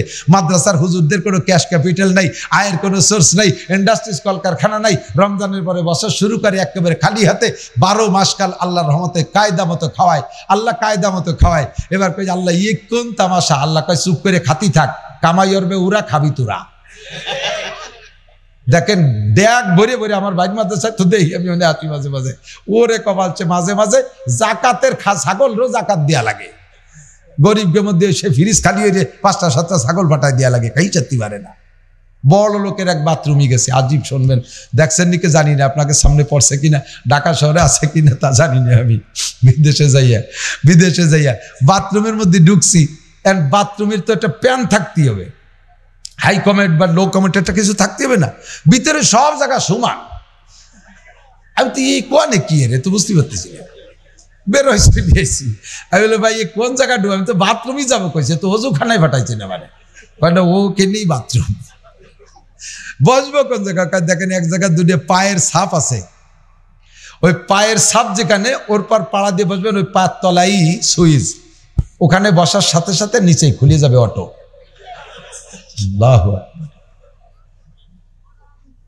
আমি বললাম যে কবে বানাইছেন? কয় যে এই তো সদ্য বানাইছি, এখনো ব্যবহার করিনি, আপনার এতে মিলাদ দিলাম। আপনি শুরু ঢুকে যে বসছি, সত্যি তলে খুলে গেছে, আবার নামছি, অটো মিশে গেছে।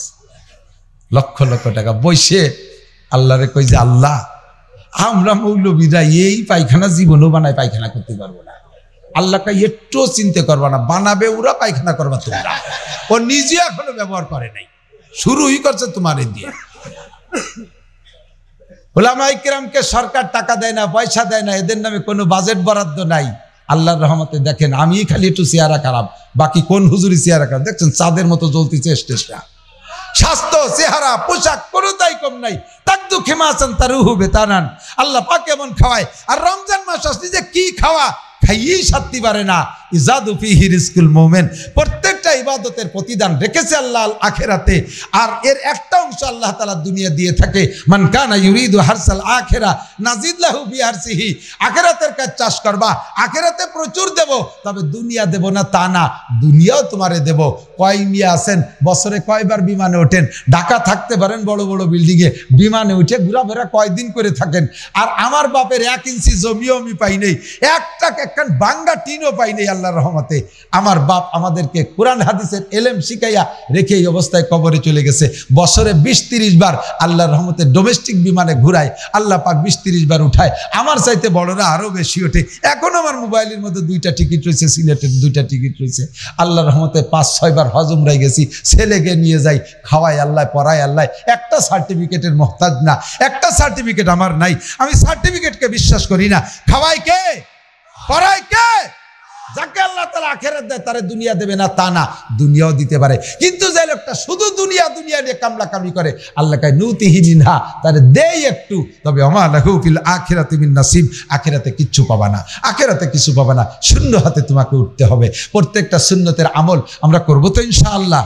নিয়ত আছে না ইনশাআল্লাহ? দস্তারখান বিছে খানা খাবেন, দস্তারখান বিছে খানা খাবেন। তবলিগি গেলি ওরে দস্তারখান, আল্লাহু আকবার। ভাত খাবে দস্তারখান, মুড়ি খাবে দস্তারখান, তারপরে পান খাবে দস্তারখান, বিস্কুট খাবে দস্তারখান, বিড়ি খাবে দস্তারখান, সব কিছু দস্তারখান। আরে আমার সাথে গেছে, আমি তবলিগি নিয়ে গেছি আমার এলাকার কয় পাবলিক রে, মসজিদ যে মসজিদ, ওই যে উত্তরপাড়ায় যে আবু মিয়া মামাকে মসজিদ, ভাই ওই মসজিদের পাশে এলো মামাকে মক্তব। তা তবলিগা লাগে নিয়ম আছে, যদি সাথীরা কয় যে আমরা আশেপাশের মাদ্রাসায় যাব, তাহলে অনুমতি দিতে হয় যে মাদ্রাসায় গেলে ঘুরিয়ে এসো। আমার 2জন মুবাল্লিগ মানে 2জন সাথী প্রত্যেক দিন তালিমের সময় আমরা একটু মাদ্রাসায় যাচ্ছি, তা যান ঘুরিয়ে আসেন। 2 দিন পরে খবর পারলাম যে ওরা মসজিদিতে বারোই ওই ভাষে যে মক্তব, ওর মধ্যে যে 2জন বিড়ি খায়, মাদ্রাসায় যাচ্ছে। 3য় দিন আমি গেছি, যাই দিয়েছে দস্তারখান বিছাইয়ে খাচ্ছে বিড়ি। তবলিগি যাইয়া বিড়িও খাও দস্তারখান, আর বাড়ি আসলে খান সাহেবের খবর থাকে না, বাড়ি আসলে ওরা দস্তারখানের খবর নেই। আমার এক সাথী ছিল মৌলানা কামরুল, ও যে বড় বলে নিয়ে বসছে, বাদ বল ডিশ, আমাকে গ্রাম্য বাংলায় ডিশ, ঢাকায় থোকার বল, এই বল নিয়ে বসে। চৌমনি হুজুর রহমতুল্লাহ আলাইহি আইসে কয় তোর দস্তারখান কো, উর্দুতে বলতেন দস্তারখান কাহা হয়। ও কয় যে হুজুর বলে খালি দস্তারখান লাগে না, কারণ পড়ার ভয় থাকে না। হুজুর কয় দস্তারখান আলাদা সুন্নাত, দস্তারখান আলাদা সুন্নাত। আল্লাহ পাক আমল করার তৌফিক দান করে, বলেন আমিন। প্রত্যেক সুন্নতি পোশাকের মধ্যে মর্যাদা আছে, কথা কন। প্রত্যেকটা সুন্নাত ফরজের এবং ইমানের বেড়া। আপনার খালি মাথায় যে কথা বলা যায়, টুপি মাথায় থাকলে কি তা বলা যায়? দাড়ি কাটা অবস্থায় যে গুনাহ করা যায়, দাড়ি রাখা অবস্থায় তা করা যায়? প্যান্ট শার্ট পরা অবস্থায় যে গুনাহ করা যায়, জামা জুব্ব অবস্থায় সে গুনাহ করা যায় না। সাবধান থাকবেন, সতর্ক থাকবেন। প্রত্যেক এক একটা আমলের বিনিময় আল্লাহ পাক রব্বুল আলামিন 100 শহীদের সওয়াবের ব্যবস্থা রাখছে। আমার সাথে 3টে তারিখ মুখস্থ করে ইনশাআল্লাহ নেকি হবে। বলেন 2, বলবেন না? 2, 3, 4 ফেব্রুয়ারি 2024 জাতীয় নির্বাচন। কি হবে বলেন? কি হবে? বিশ্ব ইজতেমা। বিশ্ব ইজতেমার তারিখ কত? 2, 3, 4 ফেব্রুয়ারি বিশ্ব ইজতেমা। আপনারা যাবেন তো সবাই ইনশাআল্লাহ? নিয়ত আছে তো ইনশাআল্লাহ? এই তারিখ ছাড়া আর কোন তারিখ ইজতেমার জন্য আমাদের দরকার নাই, দরকার নাই, জানা নাই, ঠিক না? আমরা এই তারিখই জানি। বিশ্ব ইজতেমা যাবেন তো? দলবন্ধ হয়ে ডাকার লাগে বাড়ি সুবিধে। শুক্রবারে যে জুমার নামাজ পড়িয়ে বিশ্ব ইজতেমায় নাম লেখাই দিয়েছে, পরে আখেরি মুনাজাতের দিন যাইয়ে এসে 2 পাশে আলহামদুলিল্লাহ রাব্বিল আলামিন গায়রুল মাগদুবি হঠাৎ দাল্লিন, মাঝে কোনো আয়াত নাই, আলহামদুলিল্লাহ রাব্বিল আলামিন হঠাৎ দাল্লিন। এইরকম শুরু হতে হওয়ার দরকার নেই। যাবেন 3 দিন বসে থাকবেন, 3 দিন থাকবেন, খালি খাওয়া খাই আর ওই রান্না পিকনিক করা করিয়ে যাবেন না। খেদমতের সাথীরা রান্না বান্না করবে, একেবারে খামি দিয়ে বৈশা মুরব্বীদের বয়ানগুলো শুনবেন, পারলে নোট করবেন, ডায়েরি নিয়ে যাবেন, লিখবেন, আর সেখান থেকে কিছু আইনে বাড়ির ভিতরে ইনশাআল্লাহ, বাড়ির ভিতরে যারা আছে তাদেরকে তালিম দেওয়ার চেষ্টা করবেন। রাজি আছেন তো ইনশাআল্লাহ? জামাতবন্দি হয়ে যাবেন, যাবেন তো? জামাতবন্দি হয়ে যাবেন। আল্লাহু আকবার। ইন্নামা ইয়ামুরু মাসাজিদাল্লাহি মান আমানা বিল্লাহ। এলাকায় আইসে দেখিয়া এই গ্রামের মধ্যে ঢুকছি যখন গাড়ি নিয়ে, তখন ঝাঁকি ঠেলামেলি, কি বনানি যাচ্ছি না ভাঙ্কাসর কিয়া ঘাটে যাচ্ছি, কি রাস্তা। ঢাকার ভিতরে যে এত ভালো জায়গা আছে আমার জানা ছিল না। আল্লাহর রহমতে অভিজ্ঞতা ফেরছে। কাজেই গ্রামে ভাঙ্গাচুরা রাস্তা যা আছে, তারপর শকুরা দিতে সহজ হবে। যে রাজধানীর রাস্তা যদি এই রবায়, গ্রামের রাস্তায় সাথে 1000 গুণী ভালো আছে। সব গরিব গুড়াবাগে এলাকা, একটা মসজিদ আল্লাহর ঘর, আল্লাহর দুনিয়ার সর্বপ্রথম ঘর বানাইছে আল্লাহ তাআলা কাবা ঘর মসজিদ, সেই মসজিদের শাখা সারা দুনিয়ার মসজিদ। আপনারা হজে যান, নিয়ত আছে না ইনশাআল্লাহ? কালো ঘরটা দেখবেন, কালো ঘর কাবা ঘরটা দেখবেন, নিয়ত আছে কার কার কার কার? আল্লাহ এই হাতগুলোরে কাবার গায়ে হাত দিয়া তৌফিক দান করো, মসজিদে নববীতে যে হাত দিয়ে সিজদা দিয়ে নামাজ পড়া তৌফিক দান করো। আয় আল্লাহ হজরে আসওয়াদে হাত দেওয়ার তৌফিক দান করো, রুকনে ইয়ামানিকে হাত দেওয়ার তৌফিক দান করো। মাশাআল্লাহ, আলহামদুলিল্লাহ।